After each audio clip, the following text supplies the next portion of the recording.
White Nights, and Other Stories by Fyodor Dostoyevsky. White Nights, a sentimental story from the diary of a dreamer. First night.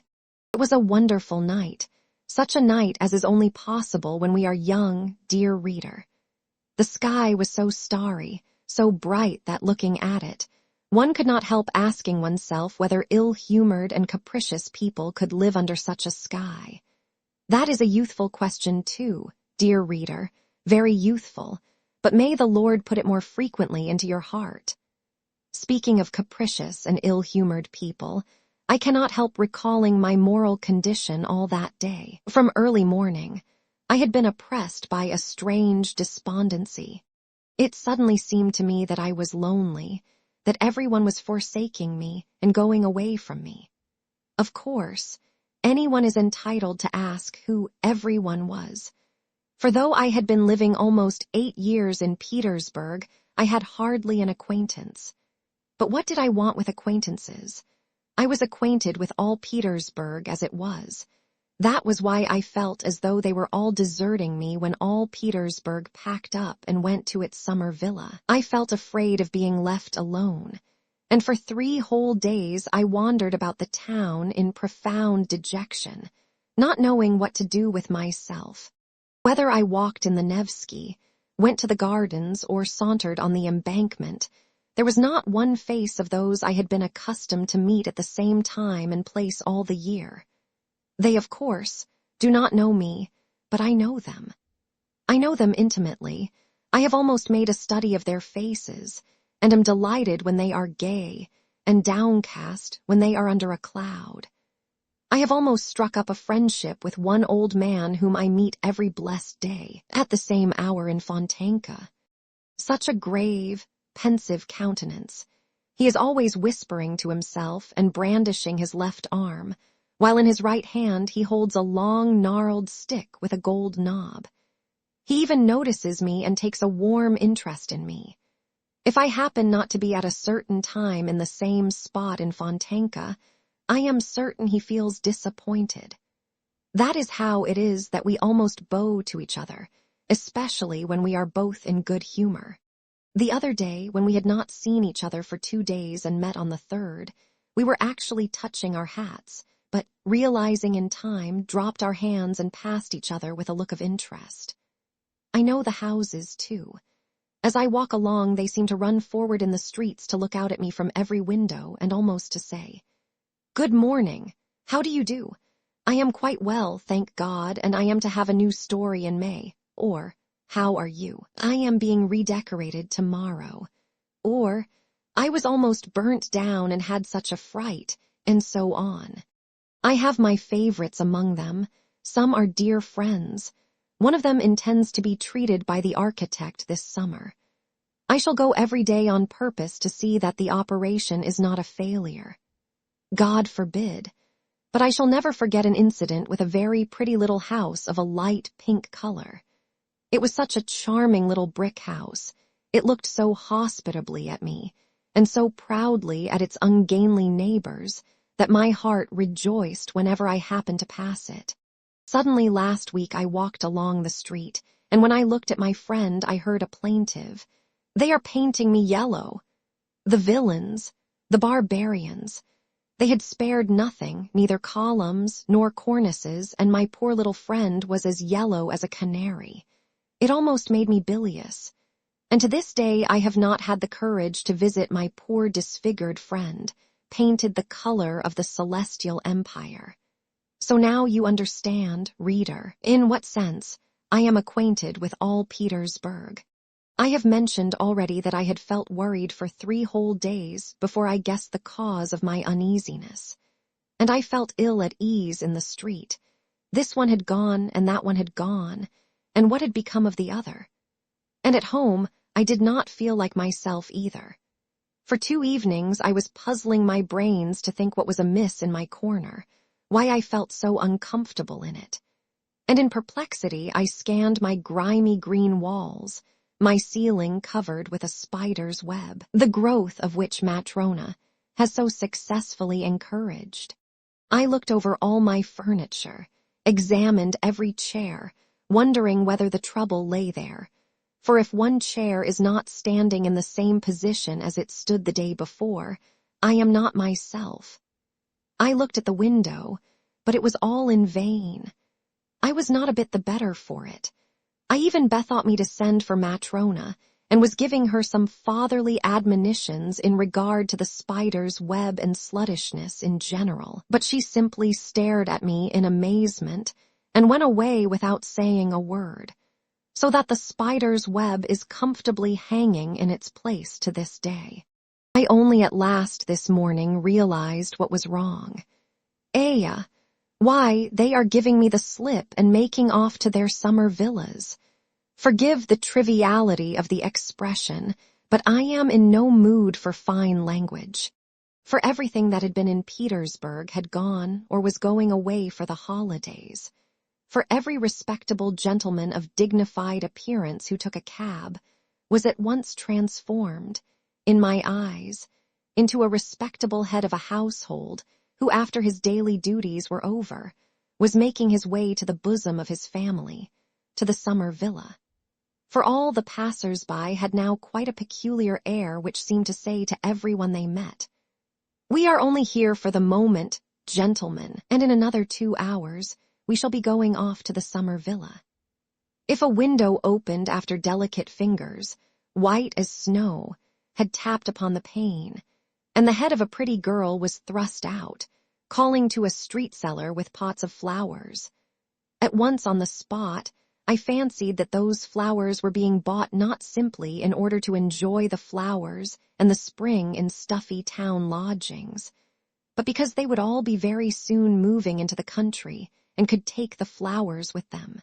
What is more, I made such progress in my new peculiar sort of investigation that I could distinguish correctly from the mere air of each in what summer villa he was living. The inhabitants of Kameny and Aptekarsky Islands, or of the Peterhof Road, were marked by the studied elegance of their manner, their fashionable summer suits, and the fine carriages in which they drove to town. Visitors to Pargalovo and places further away impressed one at first sight by their reasonable and dignified air. The tripper to Krestovsky Island could be recognized by his look of irrepressible gaiety. If I chanced to meet a long procession of wagoners walking lazily with the reins in their hands beside wagons, loaded with regular mountains of furniture, tables, chairs, ottomans and sofas, and domestic utensils of all sorts, frequently with a decrepit cook sitting on the top of it all, guarding her master's property as though it were the apple of her eye. Or if I saw boats heavily loaded with household goods crawling along the Neva or Fontanka to the Black River or the islands, the wagons and the boats were multiplied 10-fold, 100-fold in my eyes. I fancied that everything was astir and moving. Everything was going in regular caravans to the summer villas.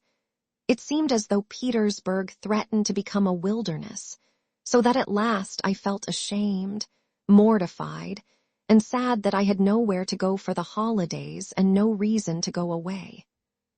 I was ready to go away with every wagon, to drive off with every gentleman of respectable appearance who took a cab, but no one, absolutely no one, invited me. It seemed they had forgotten me, as though really I were a stranger to them. I took long walks, succeeding, as I usually did, in quite forgetting where I was, when I suddenly found myself at the city gates. Instantly I felt light-hearted, and I passed the barrier and walked between cultivated fields and meadows, unconscious of fatigue, and feeling only all over as though a burden were falling off my soul. All the passers-by gave me such friendly looks that they seemed almost greeting me. They all seemed so pleased at something. They were all smoking cigars, every one of them, and I felt pleased as I never had before. It was as though I had suddenly found myself in Italy. So strong was the effect of nature upon a half-sick townsman like me, almost stifling between city walls. There is something inexpressibly touching in nature round Petersburg, when at the approach of spring she puts forth all her might, all the powers bestowed on her by heaven, when she breaks into leaf, decks herself out and spangles herself with flowers. Somehow I cannot help being reminded of a frail, consumptive girl, at whom one sometimes looks with compassion, sometimes with sympathetic love, whom sometimes one simply does not notice, though suddenly in one instant she becomes, as though by chance, inexplicably lovely and exquisite, and impressed and intoxicated, one cannot help asking oneself what power made those sad, pensive eyes flash with such fire. What summoned the blood to those pale, wan cheeks? What bathed with passion those soft features? What set that bosom heaving? What so suddenly called strength, life and beauty into the poor girl's face, making it gleam with such a smile, kindle with such bright, sparkling laughter? You look round, you seek for someone, you conjecture. But the moment passes, and next day you meet, maybe, the same pensive and preoccupied look as before, the same pale face, the same meek and timid movements, and even signs of remorse, traces of a mortal anguish and regret for the fleeting distraction. And you grieve that the momentary beauty has faded so soon never to return, that it flashed upon you so treacherously, so vainly, grieve because you had not even time to love her. And yet my night was better than my day. This was how it happened. I came back to the town very late, and it had struck 10 as I was going towards my lodgings. My way lay along the canal embankment, where at that hour you never meet a soul. It is true that I live in a very remote part of the town. I walked along singing, for when I am happy I am always humming to myself like every happy man who has no friend or acquaintance with whom to share his joy. Suddenly I had a most unexpected adventure. Leaning on the canal railing stood a woman with her elbows on the rail. She was apparently looking with great attention at the muddy water of the canal. She was wearing a very charming yellow hat and a jaunty little black mantle. She's a girl, and I am sure she is dark, I thought. She did not seem to hear my footsteps and did not even stir when I passed by with bated breath and loudly throbbing heart. Strange, I thought. She must be deeply absorbed in something, and all at once I stopped as though petrified. I heard a muffled sob. Yes, I was not mistaken, the girl was crying, and a minute later I heard sob after sob. Good heavens! My heart sank, and timid as I was with women, yet this was such a moment. I turned, took a step towards her, and should certainly have pronounced the word madam. If I had not known that that exclamation has been uttered 1,000 times in every Russian society novel. It was only that reflection stopped me. But while I was seeking for a word, the girl came to herself, looked round, started, cast down her eyes, and slipped by me along the embankment. I at once followed her, but she, divining this, left the embankment, crossed the road, and walked along the pavement. I dared not cross the street after her. My heart was fluttering like a captured bird. All at once a chance came to my aid. Along the same side of the pavement there suddenly came into sight, not far from the girl, a gentleman in evening dress, of dignified years, though by no means of dignified carriage. He was staggering and cautiously leaning against the wall. The girl flew straight as an arrow, with the timid haste one sees in all girls who do not want anyone to volunteer to accompany them home at night. And no doubt the staggering gentleman would not have pursued her, if my good luck had not prompted him. Suddenly, without a word to anyone, the gentleman set off and flew full speed in pursuit of my unknown lady. She was racing like the wind, but the staggering gentleman was overtook her.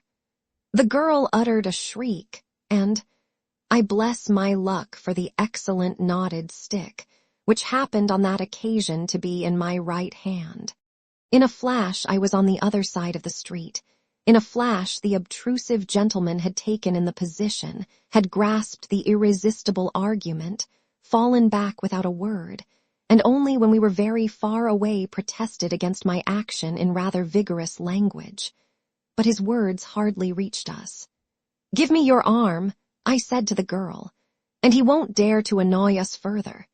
She took my arm without a word, still trembling with excitement and terror.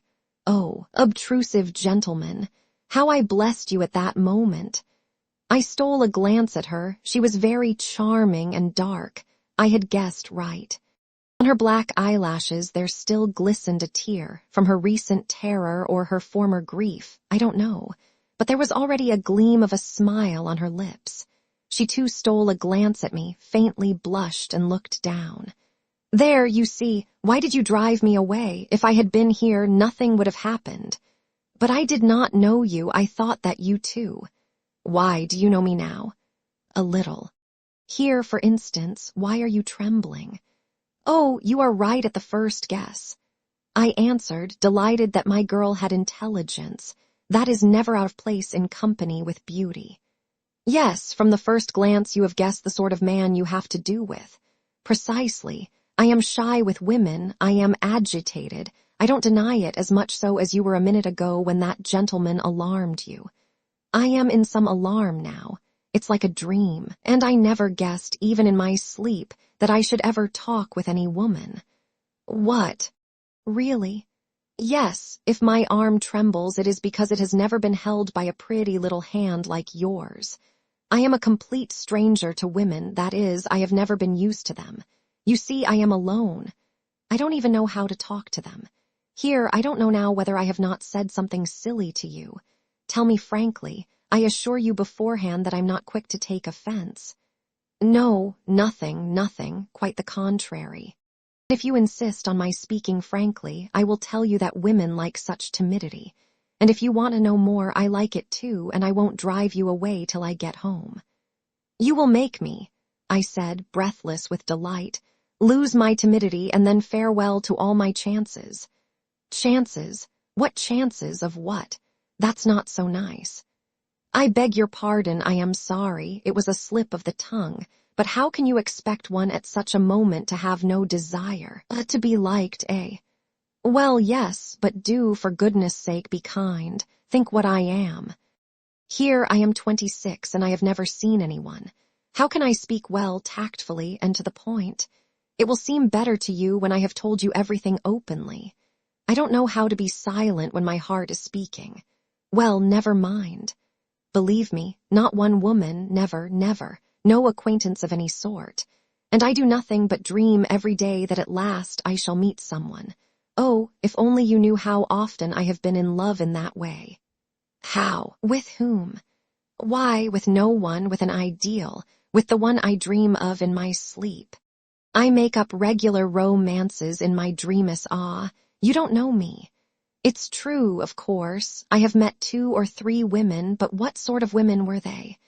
They were all landladies, that. But I shall make you laugh if I tell you that I have several times thought of speaking, just simply speaking, to some aristocratic lady in the street, when she is alone, I need hardly say. Speaking to her, of course, timidly, respectfully, passionately. Telling her that I am perishing in solitude, begging her not to send me away. Saying that I have no chance of making the acquaintance of any woman. Impressing upon her that it is a positive duty for a woman not to repulse so timid a prayer from such a luckless man as me.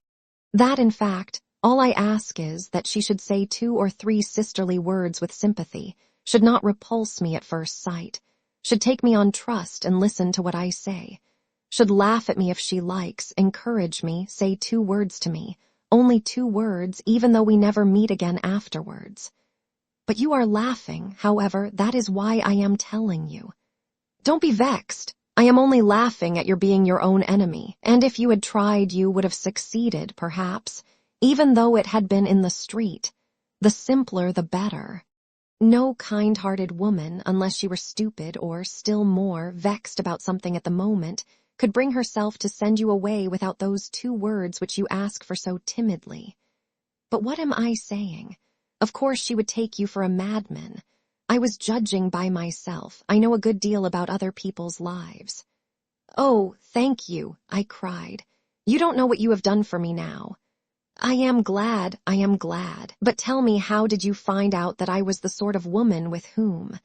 Well, whom you think worthy of attention and friendship. In fact, not a landlady, as you say. What made you decide to come up to me? What made me? But you were alone. That gentleman was too insolent. It's night. You must admit that it was a duty. No, I mean before, on the other side, you know you meant to come up to me. On the other side. Really, I don't know how to answer. I am afraid to. Do you know, I have been happy today. I walked along singing. I went out into the country. I have never had such happy moments. You. Perhaps it was my fancy. Forgive me for referring to it. I fancied you were crying, and I could not bear to hear it. It made my heart ache. Oh, my goodness. Surely I might be troubled about you. Surely there was no harm in feeling brotherly compassion for you. I beg your pardon, I said compassion. Well, in short, surely you would not be offended at my involuntary impulse to go up to you. Stop, that's enough, don't talk of it, said the girl, looking down and pressing my hand. It's my fault for having spoken of it, but I am glad I was not mistaken in you. But here I am home. I must go down this turning. It's 2 steps from here. Goodbye, thank you. Surely you don't mean that we shall never see each other again. Surely this is not to be the end. You see, said the girl, laughing, at first you only wanted 2 words, and now. However, I won't say anything. Perhaps we shall meet. I shall come here tomorrow, I said. Oh, forgive me, I am already making demands. Yes, you are not very patient. You are almost insisting. Listen, I interrupted her. Forgive me if I tell you something else. I tell you what, I can't help coming here tomorrow. I am a dreamer. I have so little real life that I look upon such moments as this now, as so rare, that I cannot help going over such moments again in my dreams. I shall be dreaming of you all night, a whole week, a whole year. I shall certainly come here tomorrow, just here to this place, just at the same hour, and I shall be happy remembering today. This place is dear to me already. I have already 2 or 3 such places in Petersburg. I once shed tears over memories, like you. Who knows, perhaps you were weeping 10 minutes ago over some memory. But, forgive me, I have forgotten myself again. Perhaps you have once been particularly happy here. Very good, said the girl. Perhaps I will come here tomorrow too at 10 o'clock. I see that I can't forbid you. The fact is, I have to be here. Don't imagine that I am making an appointment with you. I tell you beforehand that I have to be here on my own account. But, well, I tell you straight out, I don't mind if you do come. To begin with, something unpleasant might happen as it did today, but never mind that. In short, I should simply like to see you, to say 2 words to you. Only mind, you must not think the worse of me now. Don't think I make appointments so lightly. I shouldn't make it except that. But let that be my secret, only a compact beforehand. A compact? Speak, tell me all beforehand. I agree to anything, I am ready for anything. I cried, delighted. I answer for myself. I will be obedient, respectful. You know me. It's just because I do know you that I ask you to come tomorrow, said the girl, laughing. I know you perfectly. But mind, you will come on the condition, in the first place, only be good, do what I ask. You see, I speak frankly. You won't fall in love with me. That's impossible, I assure you. I am ready for friendship. Here's my hand. But you mustn't fall in love with me, I beg you. I swear, I cried, gripping her hand. Hush, don't swear. I know you are ready to flare up like gunpowder. Don't think ill of me for saying so. If only you knew. I, too, have no one to whom I can say a word, whose advice I can ask. Of course, one does not look for an adviser in the street, but you are an exception. I know you as though we had been friends for 20 years. You won't deceive me, will you? You will see. The only thing is, I don't know how I am going to survive the next 24 hours. Sleep soundly. Good night, and remember that I have trusted you already. But you exclaimed so nicely just now, surely one can't be held responsible for every feeling, even for brotherly sympathy. Do you know that was so nicely said that the idea struck me at once that I might confide in you. For God's sake do, but about what? What is it? Wait till tomorrow. Meanwhile, let that be a secret. So much the better for you. It will give it a faint flavor of romance. Perhaps I will tell you tomorrow, and perhaps not. I will talk to you a little more beforehand. We will get to know each other better. Oh, yes, I will tell you all about myself tomorrow. But what has happened? It is as though a miracle had befallen me. My God, where am I? Come, tell me, aren't you glad that you were not angry and did not drive me away at the first moment, as any other woman would have done? In 2 minutes you have made me happy forever. Yes, happy. Who knows, perhaps you have reconciled me with myself, solved my doubts. Perhaps such moments come upon me. There, I will tell you all about it tomorrow. You shall know everything, everything. Very well, I consent. You shall begin. Agreed. Goodbye till tomorrow. Till tomorrow, and we parted. I walked about all night. I could not make up my mind to go home. I was so happy. Tomorrow. The second night. Well, so you have survived, she said, pressing both my hands. I've been here for the last 2 hours. You don't know what a state I have been in all day. I know, but to business. Do you know why I have come? Not to talk nonsense, as I did yesterday. I tell you what, we must behave more sensibly in future. I thought a great deal about it last night. In what way, in what must we be more sensible? I am ready for my part, but really, nothing more sensible has happened to me in my life than this now. Really. In the first place, I beg you not to squeeze my hand so.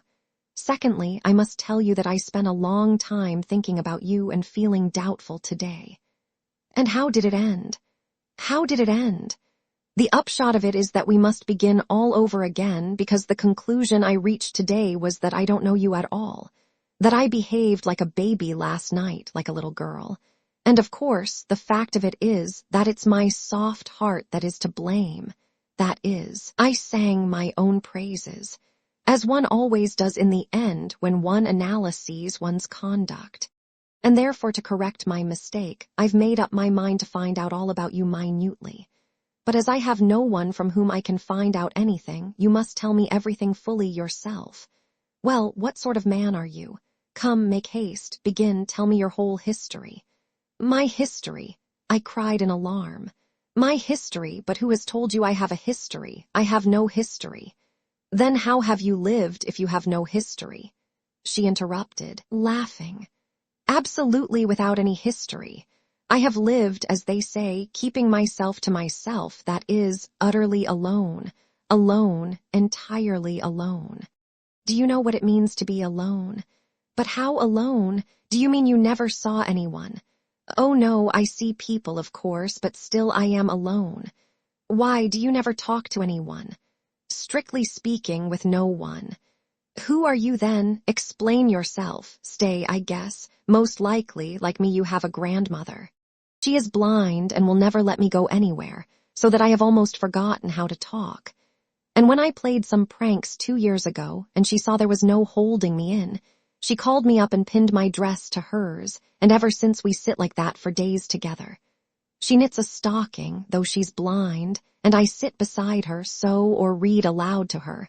It's such a queer habit. Here for 2 years I've been pinned to her. Good heavens! What misery! But no, I haven't a grandmother like that. Well, if you haven't, why do you sit at home?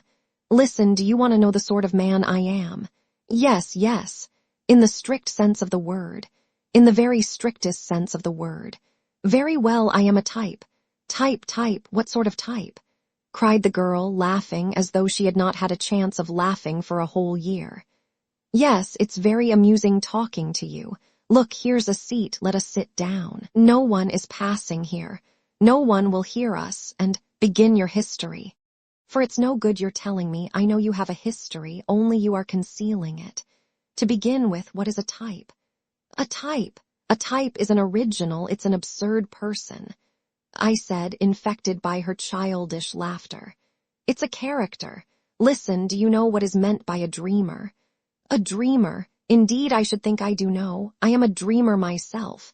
Sometimes, as I sit by grandmother, all sorts of things come into my head. Why? When one begins dreaming, one lets one's fancy run away with one. Why? I marry a Chinese prince. Though sometimes it is a good thing to dream. But goodness knows. Especially when one has something to think of apart from dreams, added the girl, this time rather seriously. Excellent. If you have been married to a Chinese emperor, you will quite understand me. Come, listen. But 1 minute, I don't know your name yet. At last, you have been in no hurry to think of it. Oh, my goodness, it never entered my head. I felt quite happy as it was. My name is Nastenka. Nastenka and nothing else. Nothing else, why? Is not that enough for you, you insatiable person? Not enough. On the contrary, it's a great deal, a very great deal, Nastenka. You kind girl, if you are Nastenka for me from the first. Quite so, well, listen, Nastenka, now for this absurd history. I sat down beside her, assumed a pedantically serious attitude, and began as though reading from a manuscript. There are, Nastenka, though you may not know it, strange nooks in Petersburg. It seems as though the same sun as shines for all Petersburg people does not peep into those spots, but some other different new one, bespoken expressly for those nooks, and it throws a different light on everything. In these corners, dear Nastenka, quite a different life is lived, quite unlike the life that is surging round us, but such as perhaps exists in some unknown realm, not among us in our serious, over-serious time. Well, that life is a mixture of something purely fantastic, fervently ideal, with something, alas, Nastenka, dingily prosaic and ordinary, not to say incredibly vulgar. Phoo! Good heavens, what a preface! What do I hear? Listen, Nastenka. It seems to me I shall never be tired of calling you Nastenka. Let me tell you that in these corners live strange people, dreamers. The dreamer, if you want an exact definition, is not a human being but a creature of an intermediate sort. For the most part he settles in some inaccessible corner, as though hiding from the light of day. Once he slips into his corner, he grows to it like a snail. Or, anyway, he is in that respect very much like that remarkable creature, which is an animal and a house both at once, and is called a tortoise. Why do you suppose he is so fond of his four walls, which are invariably painted green, grimy, dismal, and reeking unpardonably of tobacco smoke? Why is it that, when this absurd gentleman is visited by one of his few acquaintances, and he ends by getting rid of all his friends, why does this absurd person meet him with such embarrassment, changing countenance and overcome with confusion, as though he had only just committed some crime within his four walls, as though he had been forging counterfeit notes, or as though he were writing verses to be sent to a journal with an anonymous letter, in which he states that the real poet is dead, and that his friend thinks it his sacred duty to publish his things. Why, tell me, Nastenka, why is it conversation is not easy between the two friends? Why is there no laughter? Why does no lively word fly from the tongue of the perplexed newcomer, who at other times may be very fond of laughter, lively words, conversation about the fair sex, and other cheerful subjects? And why does this friend, probably a new friend and on his first visit, for there will hardly be a second, and the friend will never come again, why is the friend himself so confused, so tongue-tied, in spite of his wit, if he has any, as he looks at the downcast face of his host, who in his turn becomes utterly helpless, and at his wits' end after gigantic but fruitless efforts to smooth things over and enliven the conversation, to show his knowledge of polite society, to talk, too, of the fair sex, and by such humble endeavor, to please the poor man, who like a fish out of water has mistakenly come to visit him. Why does the gentleman, all at once remembering some very necessary business which never existed, suddenly seize his hat and hurriedly make off, snatching away his hand from the warm grip of his host, who was trying his utmost to show his regret and retrieve the lost position? Why does the friend chuckle as he goes out of the door, and swear never to come and see this queer creature again, though the queer creature is really a very good fellow, and at the same time he cannot refuse his imagination the little diversion of comparing the queer fellow's countenance during their conversation with the expression of an unhappy kitten treacherously captured, roughly handled, frightened and subjected to all sorts of indignities by children, till, utterly crestfallen, it hides away from them under a chair in the dark, and there must needs at its leisure bristle up, spit, and wash its insulted face with both paws, and long afterwards look angrily at life and nature, and even at the bits saved from the master's dinner for it by the sympathetic housekeeper. "Listen," interrupted Nastenka, who had listened to me all the time in amazement, opening her eyes and her little mouth. "Listen, I don't know in the least why it happened and why you ask me such absurd questions. All I know is that this adventure must have happened word for word to you." "Doubtless," I answered with the gravest face. "Well, since there is no doubt about it, go on," said Nastenka, "because I want very much to know how it will end." "You want to know, Nastenka, what our hero, that is I, for the hero of the whole business was my humble self, did in his corner. You want to know why I lost my head, and was upset for the whole day by the unexpected visit of a friend. You want to know why I was so startled, why I blushed when the door of my room was opened, why I was not able to entertain my visitor, and why I was crushed under the weight of my own hospitality. Why, yes, answered Nastenka, that's the point. Listen, you describe it all splendidly, but couldn't you perhaps describe it a little less splendidly? You talk as though you were reading it out of a book. Nastenka, I answered in a stern and dignified voice, hardly able to keep from laughing. Dear Nastenka, I know I describe splendidly, but, excuse me, I don't know how else to do it.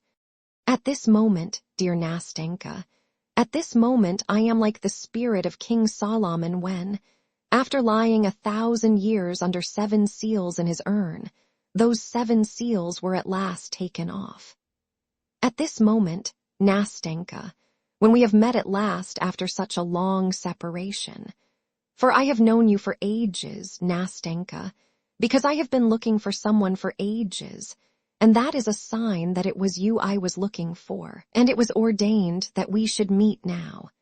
At this moment, 1,000 valves have opened in my head, and I must let myself flow in a river of words, or I shall choke.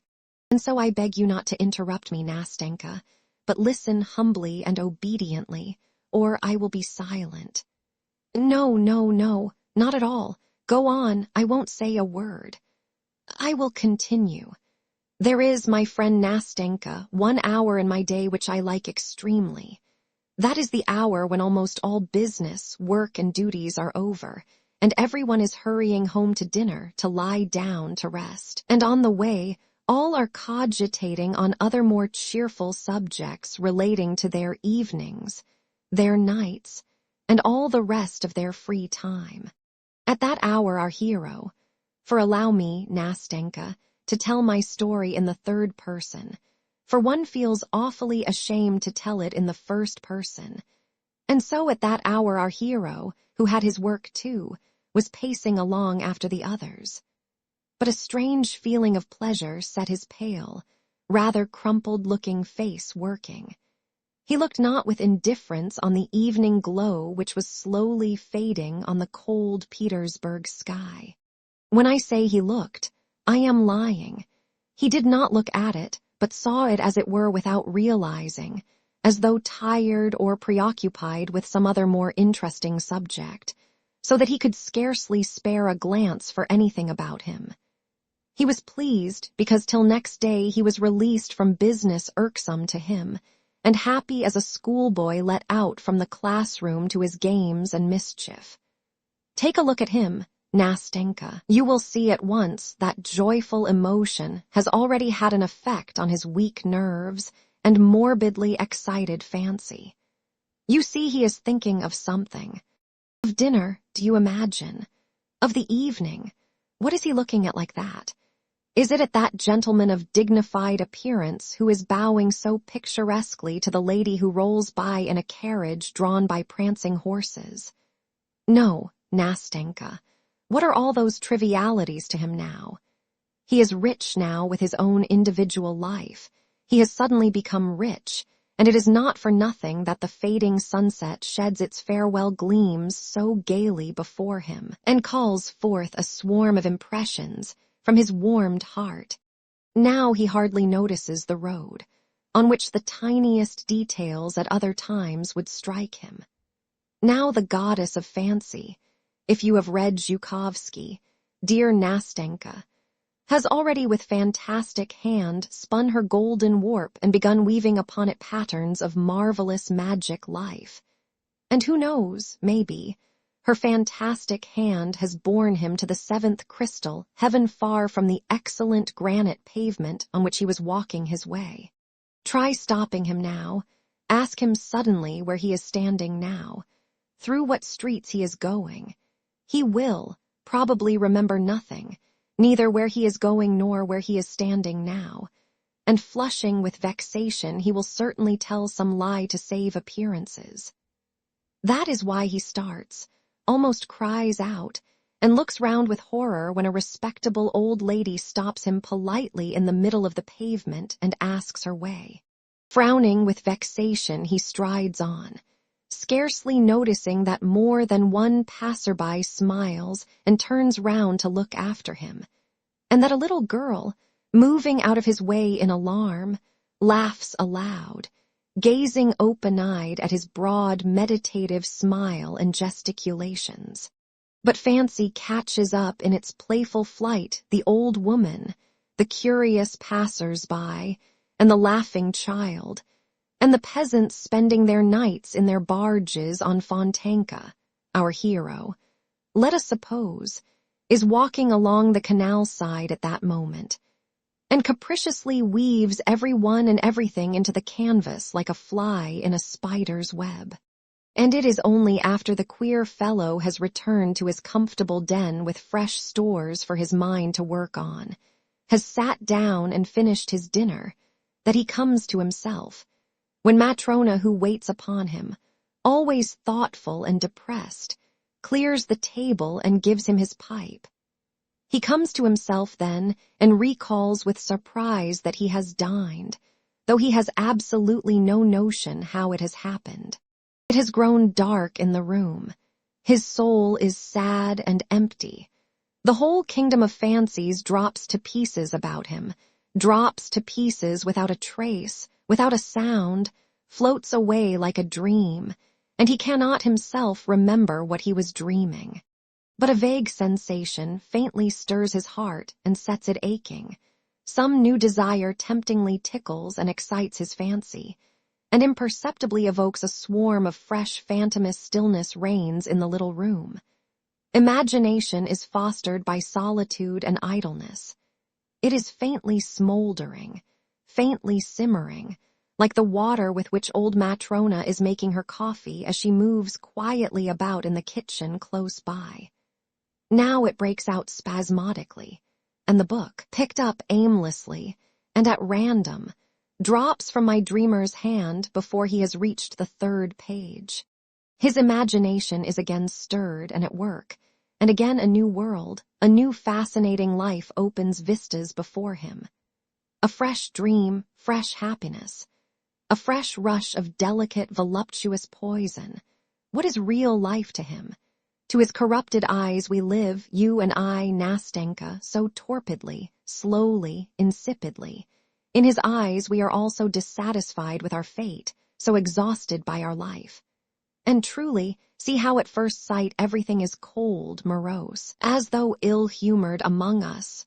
Poor things, thinks our dreamer, and it is no wonder that he thinks it.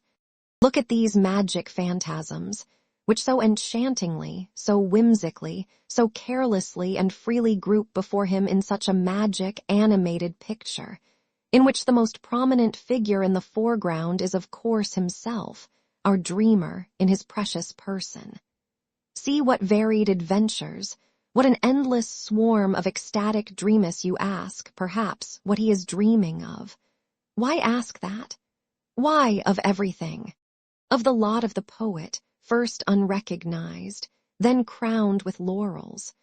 Of friendship with Hoffman, St. Bartholomew's Night, of Diana Vernon, of playing the hero at the taking of Kazan by Ivan Vassilievich, of Clara Mowbray, of Effie Deans, of the council of the prelates and Huss before them, of the rising of the dead in Robert the Devil. Do you remember the music? It smells of the churchyard. Of Minna and Brenda, of the Battle of Berezina, of the reading of a poem at Countess V. D. S.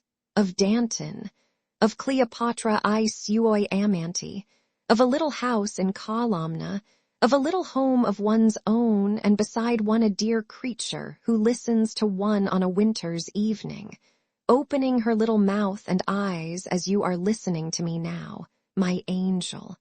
No, Nastenka, what is there? What is there for him, voluptuous sluggard, in this life, for which you and I have such a longing? He thinks that this is a poor pitiful life, not foreseeing that for him too, maybe, sometime the mournful hour may strike, when for one day of that pitiful life he would give all his years of fantasy, and would give them not only for joy and for happiness, but without caring to make distinctions in that hour of sadness, remorse, and unchecked grief. But so far that threatening has not arrived. He desires nothing, because he is superior to all desire, because he has everything, because he is satiated, because he is the artist of his own life, and creates it for himself every hour to suit his latest whim. And you know this fantastic world of fairyland is so easily, so naturally created, as though it were not a delusion. Indeed, he is ready to believe at some moments that all this life is not suggested by feeling, is not mirage, not a delusion of the imagination, but that it is concrete, real, substantial. Why is it, Nastenka?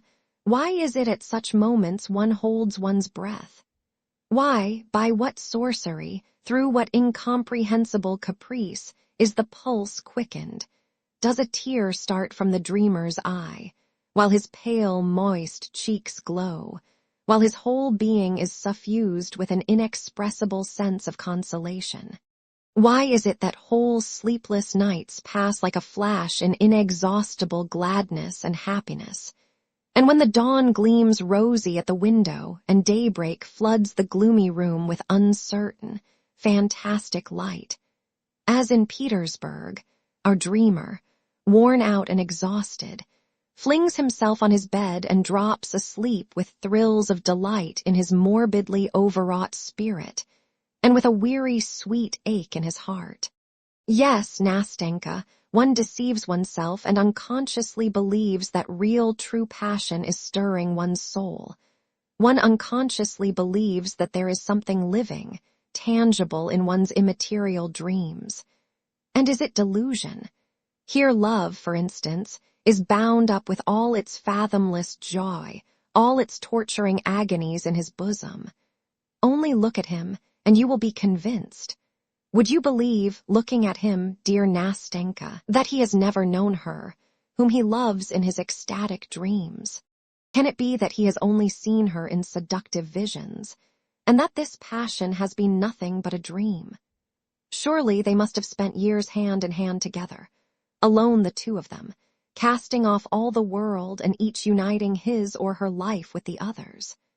Surely when the hour of parting came, she must have lain sobbing and grieving on his bosom, heedless of the tempest raging under the sullen sky, heedless of the wind which snatches and bears away the tears from her black eyelashes. Can all of that have been a dream?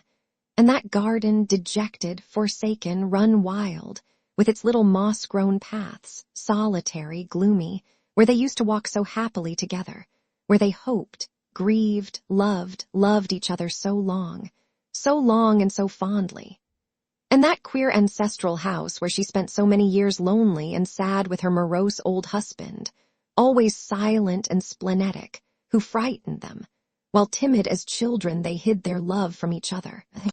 What torments they suffered, what agonies of terror, how innocent, how pure was their love, and how, I need hardly say, Nastenka, malicious people were. And good heavens! Surely he met her afterwards, far from their native shores, under alien skies, in the hot south, in the divinely eternal city, in the dazzling splendor of the ball to the crash of music, in a palazzo.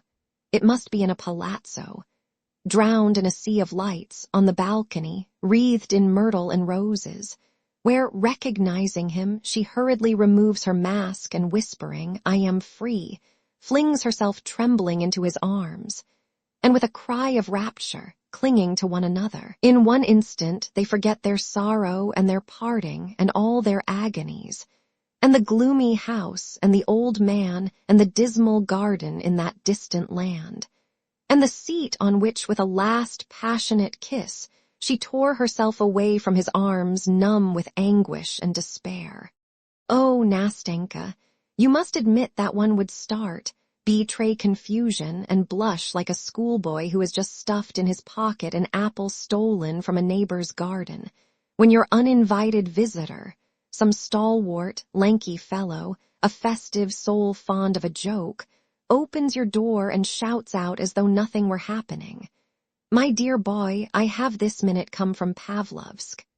My goodness, the old count is dead, unutterable happiness is close at hand, and people arrive from Pavlovsk. Finishing my pathetic appeal, I paused pathetically.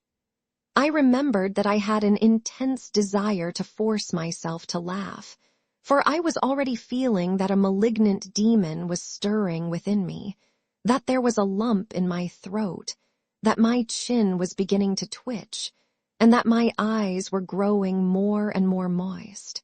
I expected Nastenka, who listened to me opening her clever eyes, would break into her childish, irrepressible laugh, and I was already regretting that I had gone so far, that I had unnecessarily described what had long been simmering in my heart, about which I could speak as though from a written account of it, because I had long ago passed judgment on myself, and now could not resist reading it, making my confession, without expecting to be understood. But to my surprise she was silent, waiting a little, then she faintly pressed my hand and with timid sympathy asked, "Surely you haven't lived like that all your life?"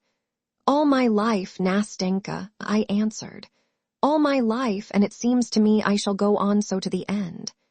"No, that won't do," she said uneasily. "That must not be. And so, maybe, I shall spend all my life beside grandmother. Do you know, it is not at all good to live like that." "I know, Nastenka, I know." I cried, unable to restrain my feelings longer. And I realize now, more than ever, that I have lost all my best years. And now I know it and feel it more painfully from recognizing that God has sent me you, my good angel, to tell me that and show it. Now that I sit beside you and talk to you, it is strange for me to think of the future. For in the future, there is loneliness again this musty, useless life. And what shall I have to dream of when I have been so happy in reality beside you? Oh, may you be blessed, dear girl, for not having repulsed me at first, for enabling me to say that for 2 evenings at least I have lived. "Oh, no, no," cried Nastenka, and tears glistened in her eyes. No, it mustn't be so anymore. We must not part like that. What are 2 evenings? Oh, Nastenka, Nastenka, do you know how far you have reconciled me to myself? Do you know now that I shall not think so ill of myself, as I have at some moments? Do you know that, maybe, I shall leave off grieving over the crime and sin of my life, for such a life is a crime and a sin. And do not imagine that I have been exaggerating anything. For goodness' sake, don't think that, Nastenka. For at times such misery comes over me, such misery.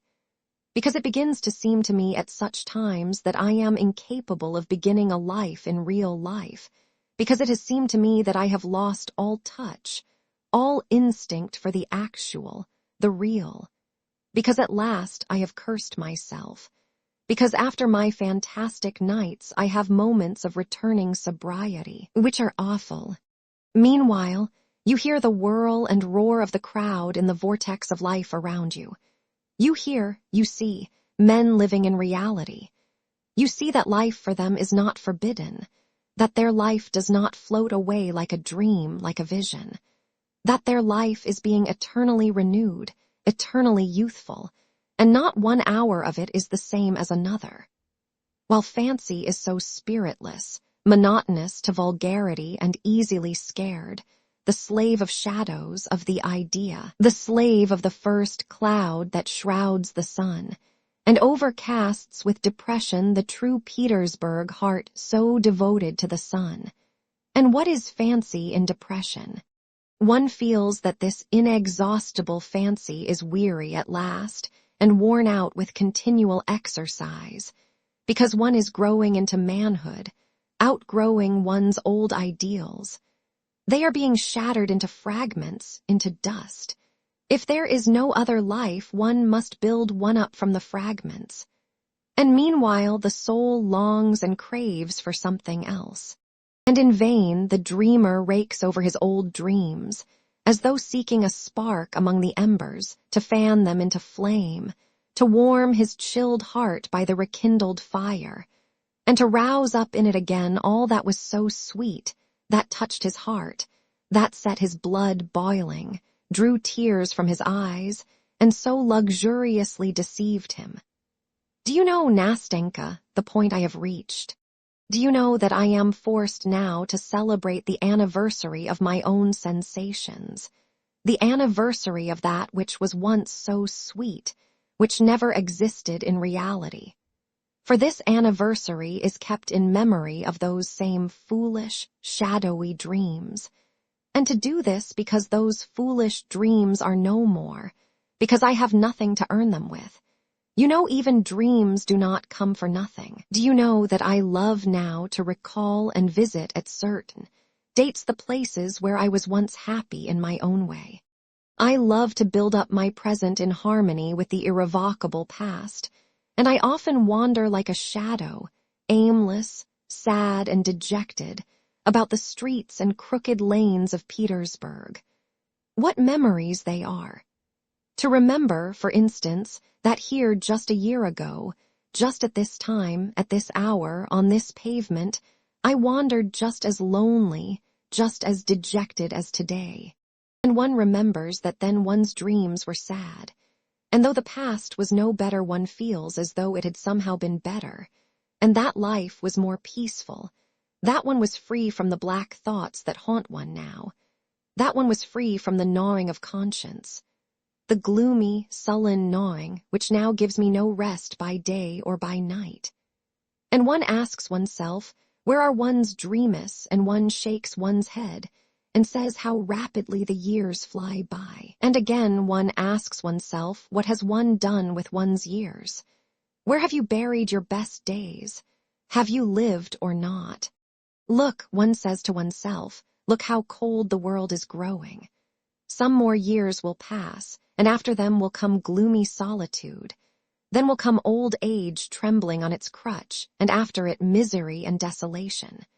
Your fantastic world will grow pale, your dreams will fade and die and will fall like the yellow leaves from the trees.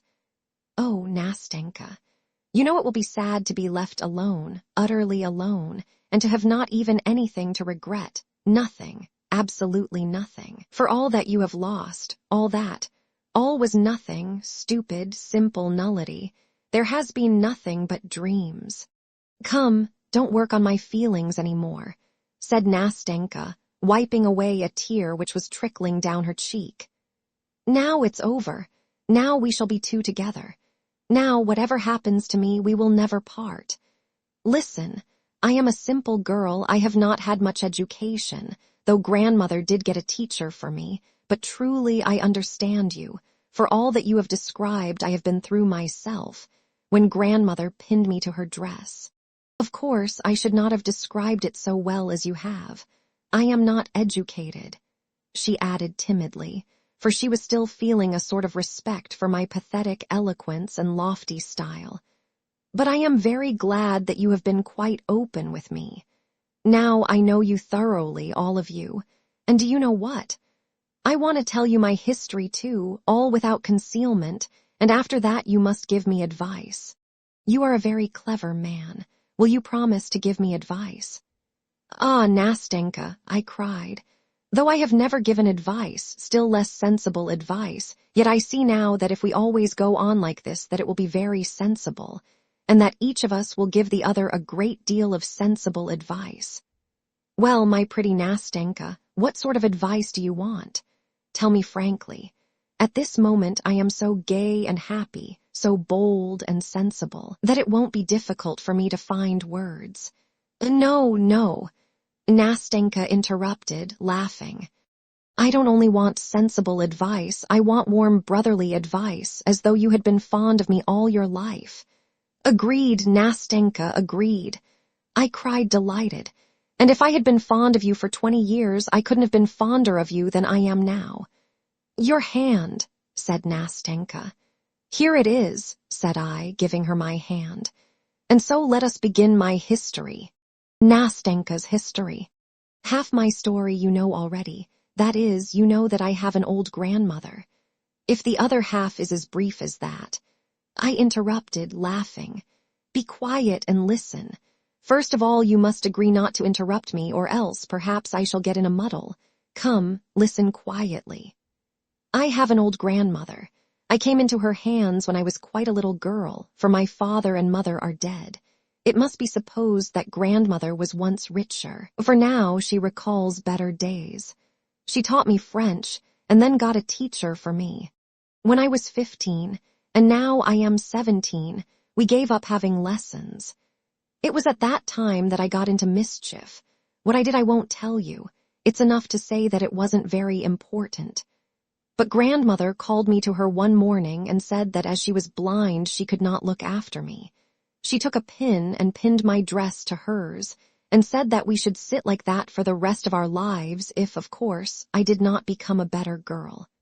In fact, at first it was impossible to get away from her. I had to work, to read, and to study all beside grandmother. I tried to deceive her once and persuaded Fekla to sit in my place. Fekla is our charwoman, she is deaf. Fekla sat there instead of me. Grandmother was asleep in her armchair at the time, and I went off to see a friend close by. Well, it ended in trouble. Grandmother woke up while I was out and asked some questions. She thought I was still sitting quietly in my place. Fekla saw that grandmother was asking her something, but could not tell what it was. She wondered what to do, undid the pin, and ran away. At this point, Nastenka stopped and began laughing. I laughed with her. She left off at once. I tell you what, don't you laugh at grandmother. I laugh because it's funny. What can I do since grandmother is like that? But yet I am fond of her in a way. Oh, well, I did catch it that time. I had to sit down in my place at once, and after that I was not allowed to stir. Oh, I forgot to tell you that our house belongs to us, that is to grandmother. It is a little wooden house with 3 windows as old as grandmother herself, with a little upper story. Well, there moved into our upper story a new lodger. Then you had an old lodger, I observed casually. Yes, of course, answered Nastenka, and one who knew how to hold his tongue better than you do. In fact, he hardly ever used his tongue at all. He was a dumb, blind, lame, dried-up little old man, so that at last he could not go on living, he died. So then we had to find a new lodger, for we could not live without a lodger. The rent, together with grandmother's pension, is almost all we have. But the new lodger, as luck would have it, was a young man, a stranger not of these parts. As he did not haggle over the rent, grandmother accepted him, and only afterwards she asked me, "Tell me, Nastenka, what is our lodger like? Is he young or old?" I did not want to lie, so I told grandmother that he wasn't exactly young and that he wasn't old. "And is he pleasant looking?" asked grandmother. Again I did not want to tell a lie. "Yes, he is pleasant looking, grandmother," I said. And grandmother said, "Oh, what a nuisance, what a nuisance. I tell you this, grandchild, that you may not be looking after him. What times these are! Why a paltry lodger like this, and he must be pleasant looking too. It was very different in the old days." Grandmother was always regretting the old days. She was younger in old days, and the sun was warmer in old days, and cream did not turn so sour in old days. It was always the old days. I would sit still and hold my tongue and think to myself, why did grandmother suggest it to me? Why did she ask whether the lodger was young and good-looking? But that was all. I just thought it, began counting my stitches again, went on knitting my stocking, and forgot all about it. Well, one morning the lodger came in to see us. He asked about a promise to paper his roomis. One thing led to another. Grandmother was talkative, and she said, "Go, Nastenka, into my bedroom and bring me my reckoner." I jumped up at once. I blushed all over, I don't know why, and forgot I was sitting pinned to grandmother. Instead of quietly undoing the pin so that the lodger should not see, I jumped so that grandmother's chair moved. When I saw that the lodger knew all about me now, I blushed, stood still as though I had been shot, and suddenly began to cry. I felt so ashamed and miserable at that minute that I didn't know where to look. Grandmother called out, "What are you waiting for?" And I went on worse than ever. When the lodger saw that I was ashamed on his account, he bowed and went away at once. After that I felt ready to die at the least sound in the passage. It's the lodger, I kept thinking. I stealthily undid the pin in case. But it always turned out not to be. He never came. A fortnight passed. The lodger sent word through Fyodor that he had a great number of French books, and that they were all good books that I might read. So would not grandmother like me to read them, that I might not be dull? Grandmother agreed with gratitude, but kept asking if they were moral books. For if the books were immoral, it would be out of the question. One would learn evil from them. "And what should I learn, grandmother? What is there written in them?" "Ah," she said, "what's described in them is how young men seduce virtuous girls. How, on the excuse that they want to marry them, they carry them off from their parents' houses. How afterwards they leave these unhappy girls to their fate, and they perish in the most pitiful way." "I read a great many books," said grandmother, "and it is all so well described that one sits up all night and reads them on the sly." "So mind you don't read them, Nastenka," said she. "What books has he sent?" "They are all Walter Scott's novels, grandmother." "Walter Scott's novels? But stay, isn't there some trick about it? Look, hasn't he stuck a love letter among them?" "No, grandmother," I said, "there isn't a love letter." "But look under the binding. They sometimes stuff it under the bindings, the rascals." "No, grandmother, there is nothing under the binding." "Well, that's all right." So we began reading Walter Scott, and in a month or so we had read almost half. Then he sent us more and more. He sent us Pushkin, too, so that at last I could not get on without a book, and left off dreaming of how fine it would be to marry a Chinese prince. That's how things were when I chanced one day to meet our lodger on the stairs. Grandmother had sent me to fetch something. He stopped, I blushed, and he blushed. He laughed, though, said good morning to me, asked after grandmother, and said, "Well, have you read the books?" I answered that I had. "Which did you like best?" he asked. I said Ivanhoe and Pushkin best of all, and so our talk ended for that time. A week later I met him again on the stairs. That time grandmother had not sent me. I wanted to get something for myself. It was past 2, and the lodger used to come home at that time. "Good afternoon," said he. I said good afternoon, too. "Aren't you dull," he said, "sitting all day with your grandmother?" When he asked that, I blushed. I don't know why. I felt ashamed, and again I felt offended. I suppose because other people had begun to ask me about that. I wanted to go away without answering, but I hadn't the strength. "Listen," he said, "you are a good girl. Excuse my speaking to you like that. But I assure you that I wish for your welfare quite as much as your grandmother. Have you no friends that you could go and visit?" I told him I hadn't any, that I had had no friend but Mashenka, and she had gone away to Pskov.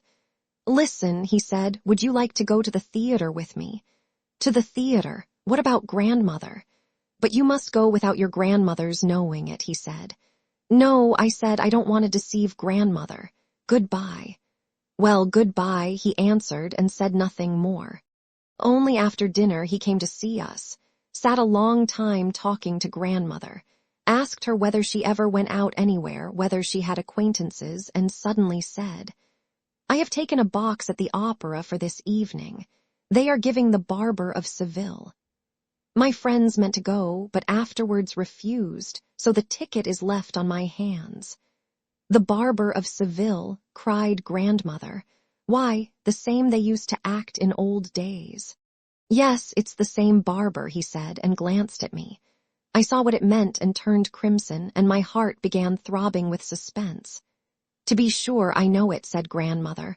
"Why, I took the part of Rosanna myself in old days at a private performance." "So wouldn't you like to go today?" said the lodger, "or my ticket will be wasted." "By all means let us go," said grandmother. "Why shouldn't we? And my Nastenka here has never been to the theater." My goodness, what joy. We got ready at once, put on our best clothes, and set off.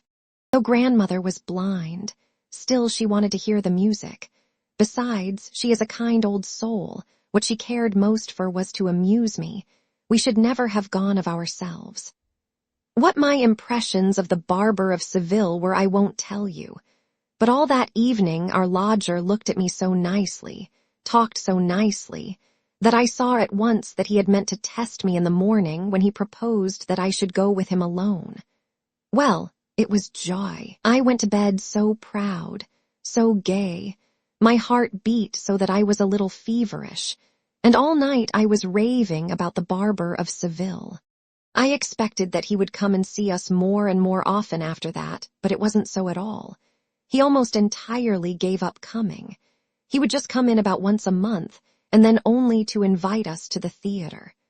We went twice again. Only I wasn't at all pleased with that. I saw that he was simply sorry for me because I was so hardly treated by grandmother, and that was all. As time went on, I grew more and more restless. I couldn't sit still. I couldn't read. I couldn't work. Sometimes I laughed and did something to annoy grandmother. At another time I would cry. At last I grew thin and was very nearly ill. The opera season was over, and our lodger had quite given up coming to see us. Whenever we met, always on the same staircase, of course. He would bow so silently, so gravely, as though he did not want to speak, and go down to the front door, while I went on standing in the middle of the stairs, as red as a cherry, for all the blood rushed to my head at the sight of him. Now the end is near. Just a year ago, in May, the lodger came to us, and said to grandmother that he had finished his business here, and that he must go back to Moscow for a year. When I heard that, I sank into a chair half dead. Grandmother did not notice anything, and having informed us that he should be leaving us, he bowed and went away. What was I to do?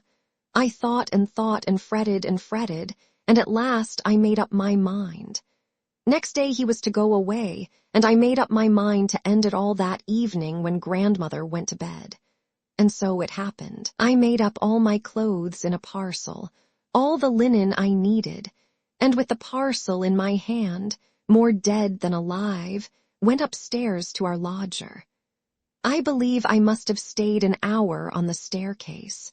When I opened his door, he cried out as he looked at me. He thought I was a ghost and rushed to give me some water, for I could hardly stand up. My heart beat so violently that my head ached, and I did not know what I was doing. When I recovered, I began by laying my parcel on his bed, sat down beside it, hid my face in my hands, and went into floods of tears. I think he understood it all at once, and looked at me so sadly that my heart was torn. "Listen," he began, "listen, Nastenka, I can't do anything. I am a poor man, for I have nothing, not even a decent birth. How could we live if I were to marry you?" We talked a long time, but at last I got quite frantic. I said I could not go on living with grandmother, that I should run away from her, that I did not want to be pinned to her, and that I would go to Moscow if he liked, because I could not live without him. Shame and pride and love were all clamoring in me at once, and I fell on the bed almost in convulsions. I was so afraid of a refusal. He sat for some minutes in silence, then got up, came up to me and took me by the hand. "Listen, my dear good Nastenka, listen. I swear to you that if I am ever in a position to marry, you shall make my happiness. I assure you that now you are the only one who could make me happy. Listen, I am going to Moscow and shall be there just a year. I hope to establish my position. When I come back, if you still love me, I swear that we will be happy. Now it is impossible, I am not able, I have not the right to promise anything. Well, I repeat, if it is not within a year, it will certainly be some time. That is, of course, if you do not prefer anyone else, for I cannot and dare not bind you by any sort of promise."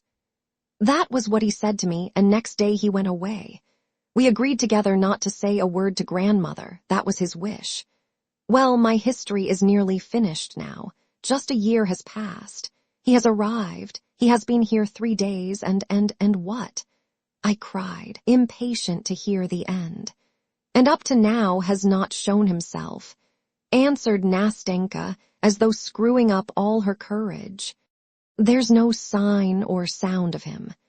Here she stopped, paused for a minute, bent her head, and covering her face with her hands broke into such sobs that it sent a pang to my heart to hear them. I had not in the least expected such a denouement. "Nastenka," I began timidly in an ingratiating voice, "Nastenka. For goodness' sake, don't cry. How do you know? Perhaps he is not here yet." He is, Nastenka repeated. "He is here, and I know it. We made an agreement at the time, that evening before he went away, when we said all that I have told you and had come to an understanding. Then we came out here for a walk on this embankment. It was 10 o'clock. We sat on this seat. I was not crying then. It was sweet to me to hear what he said. And he said that he would come to us directly he arrived, and if I did not refuse him, then we would tell grandmother about it all. Now he is here, I know it, and yet he does not come." And again she burst into tears. "Good God, can I do nothing to help you in your sorrow?" I cried, jumping up from the seat in utter despair. "Tell me, Nastenka, wouldn't it be possible for me to go to him? Would that be possible?" she asked suddenly, raising her head. "No, of course not," I said, pulling myself up. "But I tell you what, write a letter." "No, that's impossible, I can't do that," she answered with decision, bending her head and not looking at me. "How impossible? Why is it impossible?" I went on, clinging to my idea. "But Nastenka, it depends what sort of letter. There are letters and letters and—" "Ah, Nastenka, I am right. Trust to me, I will not give you bad advice. It can all be arranged. You took the first step, why not now?" I can't. It would seem as though I were forcing myself on him." "Ah, my good little Nastenka," I said, hardly able to conceal a smile. No, you have a right to, in fact, because he made you a promise. Besides, I can see from everything that he is a man of delicate feeling, that he behaved very well."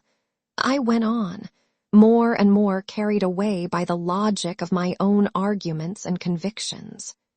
"How did he behave? He bound himself by a promise. He said that if he married at all, he would marry no one but you. He gave you full liberty to refuse him at once. Under such circumstances, you may take the first step. You have the right. You are in the privileged position if, for instance, you wanted to free him from his promise. Listen, how would you write? Write what? This letter. I tell you how I would write, dear sir. Must I really begin like that, dear sir? You certainly must, though after all, I don't know, I imagine. Well, what next? Dear sir, I must apologize for... But no, there's no need to apologize. The fact itself justifies everything. Write simply. I am writing to you. Forgive me my impatience, but I have been happy for a whole year in hope. Am I to blame for being unable to endure a day of doubt now? Now that you have come, perhaps you have changed your mind. If so, this letter is to tell you that I do not repine, nor blame you. I do not blame you because I have no power over your heart, such is my fate. You are an honorable man. You will not smile or be vexed at these impatient lines. Remember they are written by a poor girl, that she is alone, that she has no one to direct her, no one to advise her, and that she herself could never control her heart. But forgive me that a doubt has stolen, if only for one instant, into my heart. You are not capable of insulting, even in thought, her who so loved and so loves you. Yes, that's exactly what I was thinking, cried Nastenka, and her eyes beamed with delight. Oh, you have solved my difficulties. God has sent you to me. Thank you. What for, for God's sending me? I answered, looking delighted at her joyful little face. Why, yes, for that too. Ah, Nastenka. Why, one thanks some people for being alive at the same time with one. I thank you for having met me, for my being able to remember you all my life. Well, enough. But now I tell you what, listen.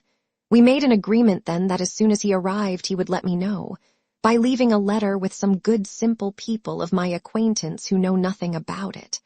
Or, if it were impossible to write a letter to me, for a letter does not always tell everything, he would be here at 10 o'clock on the day he arrived, where we had arranged to meet. I know he has arrived already, but now it's the third day and there's no sign of him and no letter. It's impossible for me to get away from grandmother in the morning. Give my letter tomorrow to those kind people I spoke to you about. They will send it on to him, and if there is an answer, you bring it tomorrow at 10 o'clock. But the letter, you see, you must write the letter first, so perhaps it must all be the day after tomorrow. The letter, said Nastenka, a little confused. The letter, but she did not finish. At first she turned her little face away from me, flushed like a rose, and suddenly I felt in my hand a letter which had evidently been written long before, all ready and sealed up. A familiar, sweet, and charming reminiscence floated through my mind. R-O-S-I-C-N-A, I began. Rasina. We both hummed together, I almost embracing her with delight, while she blushed as only she could blush, and laughed through the tears which gleamed like pearls on her black eyelashes. Come, enough. Goodbye now, she said, speaking rapidly. Here is the letter, here is the address to which you are to take it. Goodbye till we meet again, till tomorrow. She pressed both my hands warmly, nodded her head, and flew like an arrow down her side street.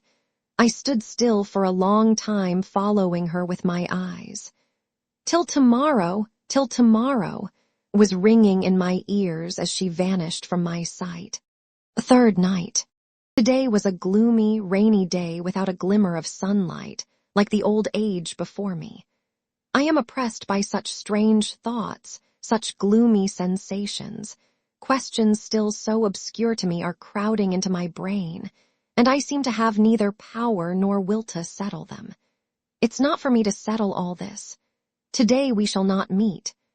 Yesterday, when we said goodbye, the clouds began gathering over the sky and a mist rose. I said that tomorrow it would be a bad day. She made no answer. She did not want to speak against her wishes. For her that day was bright and clear, not one cloud should obscure her happiness. "If it rains, we shall not see each other," she said. "I shall not come." I thought that she would not notice today's rain, and yet she has not come. Yesterday was our third interview, our third white night. But how fine joy and happiness makes anyone. How brimming over with love the heart is. One seems longing to pour out one's whole heart. One wants everything to be gay, everything to be laughing. And how infectious that joy is. There was such a softness in her words, such a kindly feeling in her heart towards me yesterday. How solicitous and friendly she was, how tenderly she tried to give me courage. Oh, the coquetry of happiness. While I took it all for the genuine thing, I thought that she. But my God, how could I have thought it? How could I have been so blind when everything had been taken by another already, when nothing was mine? When, in fact, her very tenderness to me, her anxiety, her love, yes, love for me, was nothing else but joy at the thought of seeing another man so soon, desire to include me too in her happiness. When he did not come, when we waited in vain, she frowned, she grew timid and discouraged. Her movements, her words, were no longer so light, so playful, so gay. And strange to say, she redoubled her attentiveness to me, as though instinctively desiring to lavish on me what she desired for herself so anxiously, if her wishes were not accomplished. My Nastenka was so downcast, so dismayed, that I think she realized at last that I loved her and was sorry for my poor love. So when we are unhappy, we feel the unhappiness of others more. Feeling is not destroyed but concentrated. I went to meet her with a full heart and was all impatience. I had no presentiment that I should feel as I do now, that it would not all end happily. She was beaming with pleasure. She was expecting an answer. The answer was himself. He was to come, to run at her call. She arrived a whole hour before I did. At first she giggled at everything, laughed at every word I said. I began talking, but relapsed into silence. "Do you know why I am so glad?" she said, "so glad to look at you. Why I like you so much today." "Well," I asked, and my heart began throbbing. "I like you because you have not fallen in love with me. You know that some men in your place would have been pestering and worrying me, would have been sighing and miserable, while you are so nice." Then she wrung my hand so hard that I almost cried out. She laughed. "Goodness, what a friend you are." She began gravely a minute later. "God sent you to me. What would have happened to me if you had not been with me now? How disinterested you are, how truly you care for me.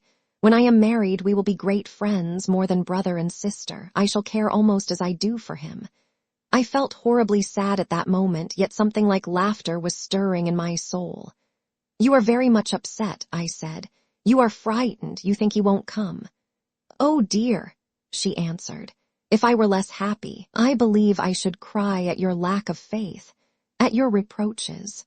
However, you have made me think and have given me a lot to think about. But I shall think later, and now I will own that you are right.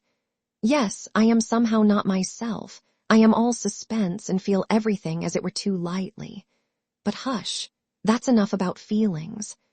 At that moment we heard footsteps, and in the darkness we saw a figure coming towards us. We both started. She almost cried out. I dropped her hand and made a movement as though to walk away. But we were mistaken. It was not he. "What are you afraid of? Why did you let go of my hand?" she said, giving it to me again. "Come, what is it? We will meet him together. I want him to see how fond we are of each other." "How fond we are of each other," I cried. "Oh, Nastenka, Nastenka," I thought, "how much you have told me in that saying. Such fondness at certain moments makes the heart cold and the soul heavy. Your hand is cold, mine burns like fire. How blind you are, Nastenka. Oh, how unbearable a happy person is sometimes. But I could not be angry with you. At last my heart was too full. "Listen, Nastenka," I cried. "Do you know how it has been with me all day? Why, how, tell me quickly, why have you said nothing all this time?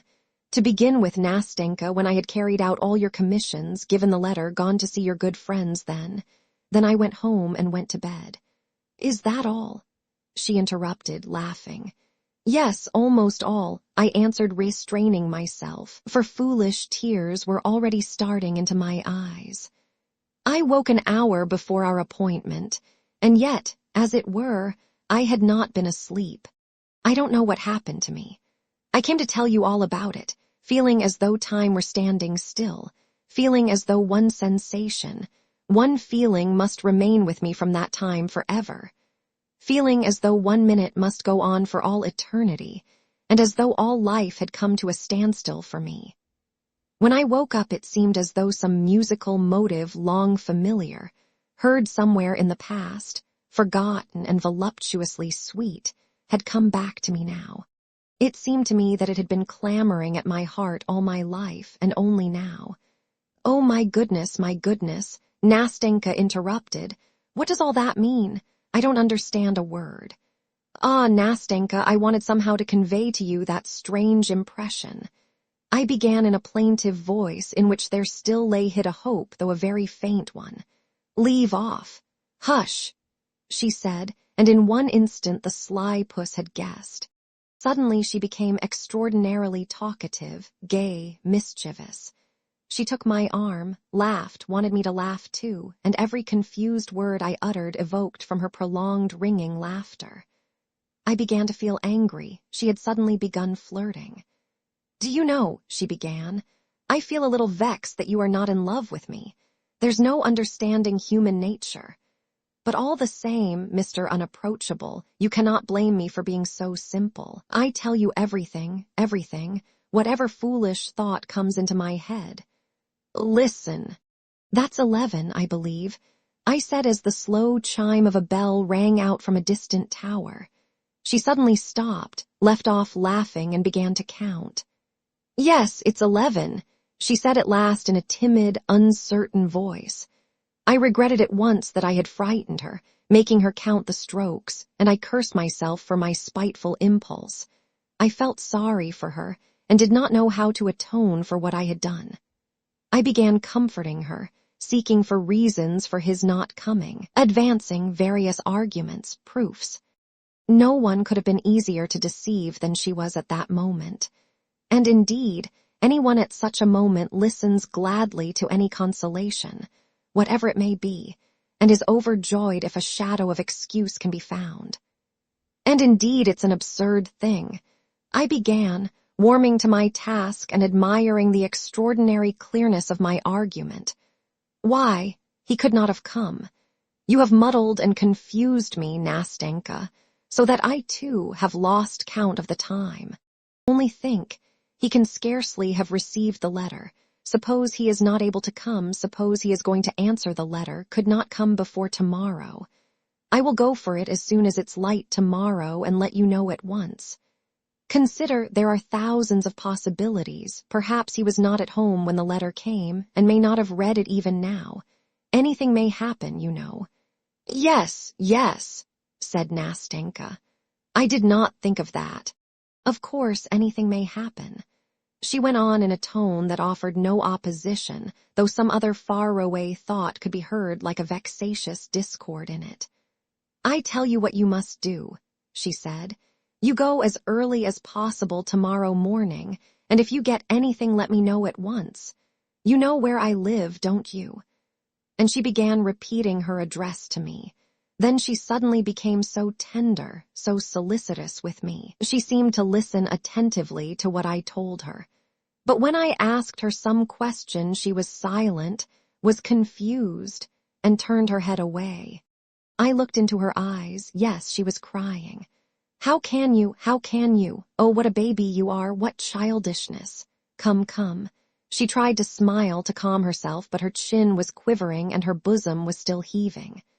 I was thinking about you, she said after a minute's silence. You are so kind that I should be a stone if I did not feel it. Do you know what has occurred to me now? I was comparing you too. Why isn't he you? Why isn't he like you? He is not as good as you, though I love him more than you. I made no answer. She seemed to expect me to say something. Of course, it may be that I don't understand him fully yet. You know, I was always as it were afraid of him. He was always so grave, as it were so proud. Of course, I know it's only that he seems like that. I know there is more tenderness in his heart than in mine. I remember how he looked at me when I went into him. Do you remember? With my bundle, but yet I respect him too much, and doesn't that show that we are not equals? No, Nastenka, no, I answered.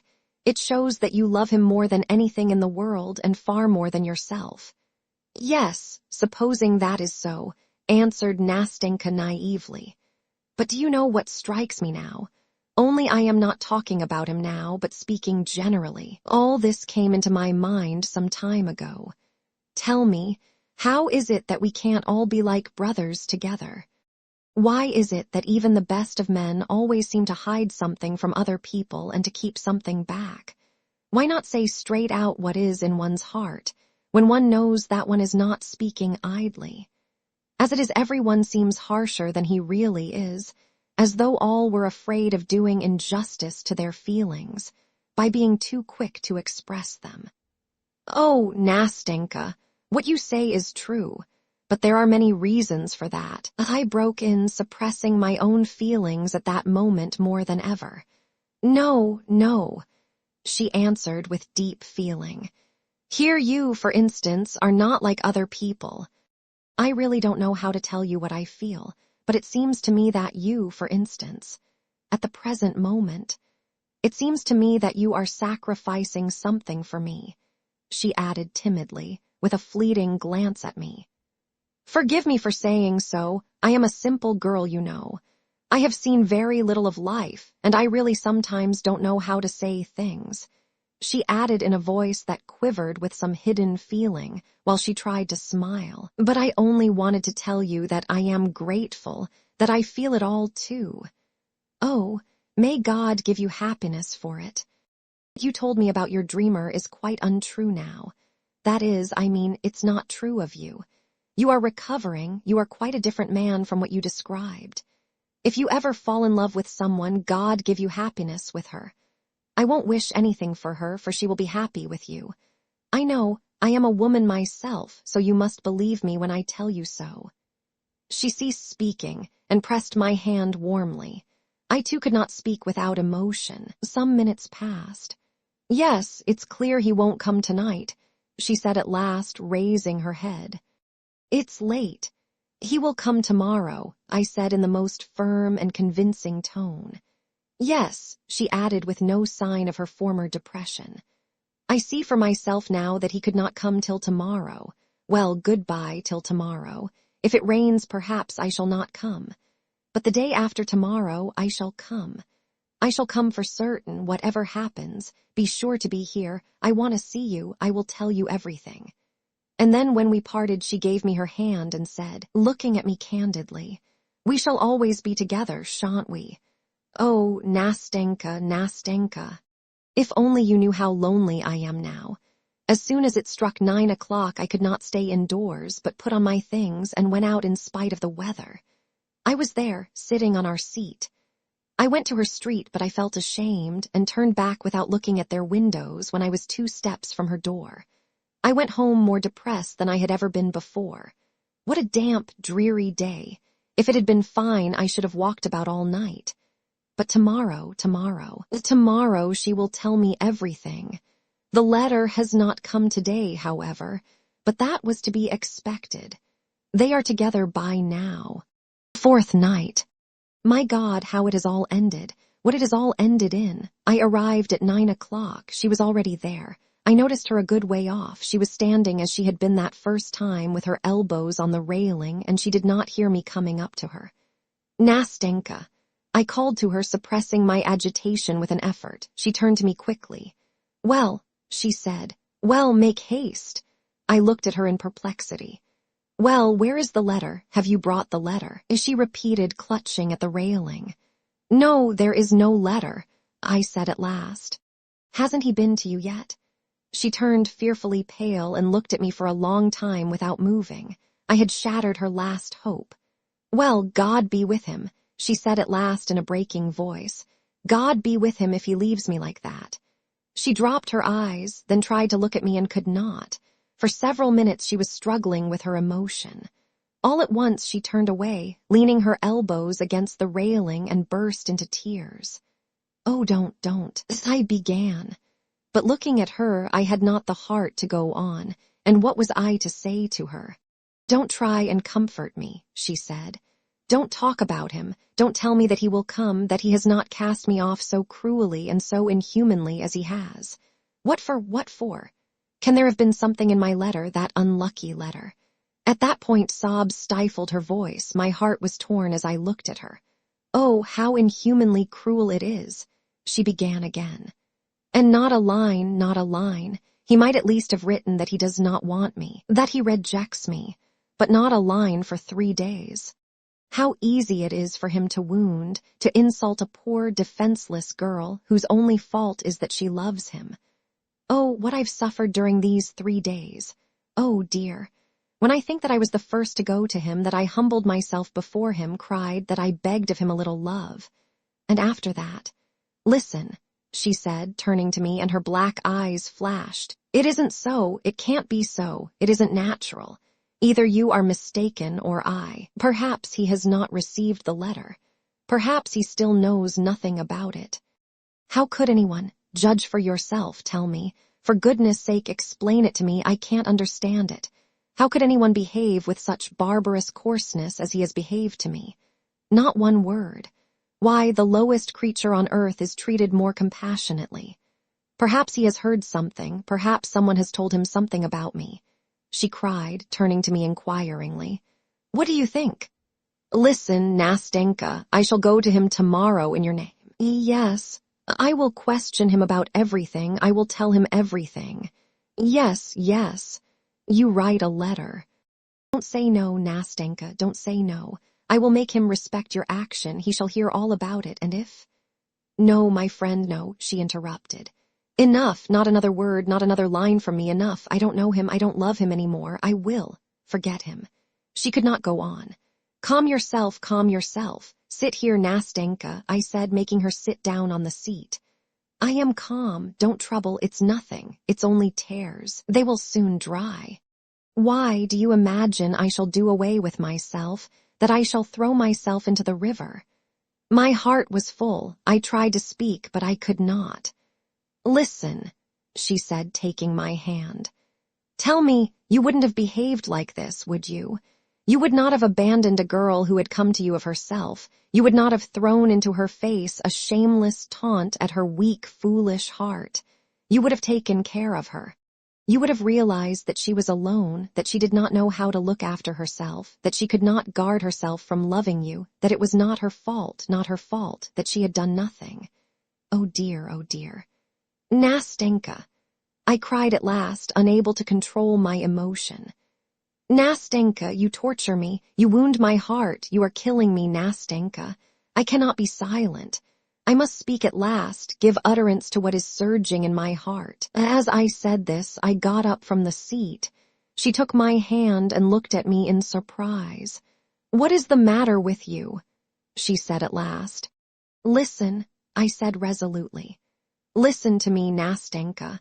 What I am going to say to you now is all nonsense, all impossible, all stupid. I know that this can never be, but I cannot be silent.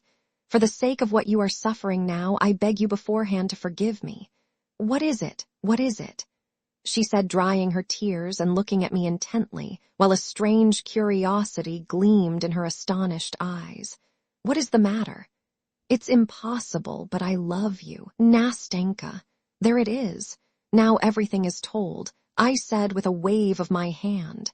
"Now you will see whether you can go on talking to me as you did just now, whether you can listen to what I am going to say to you." "Well, what then?" Nastenka interrupted me. "What of it? I knew you loved me long ago, only I always thought that you simply liked me very much." Oh dear. At first it was simply liking, Nastenka, but now, I am just in the same position as you were when you went to him with your bundle. In a worse position than you, Nastenka, because he cared for no one else as you do. What are you saying to me? I don't understand you in the least.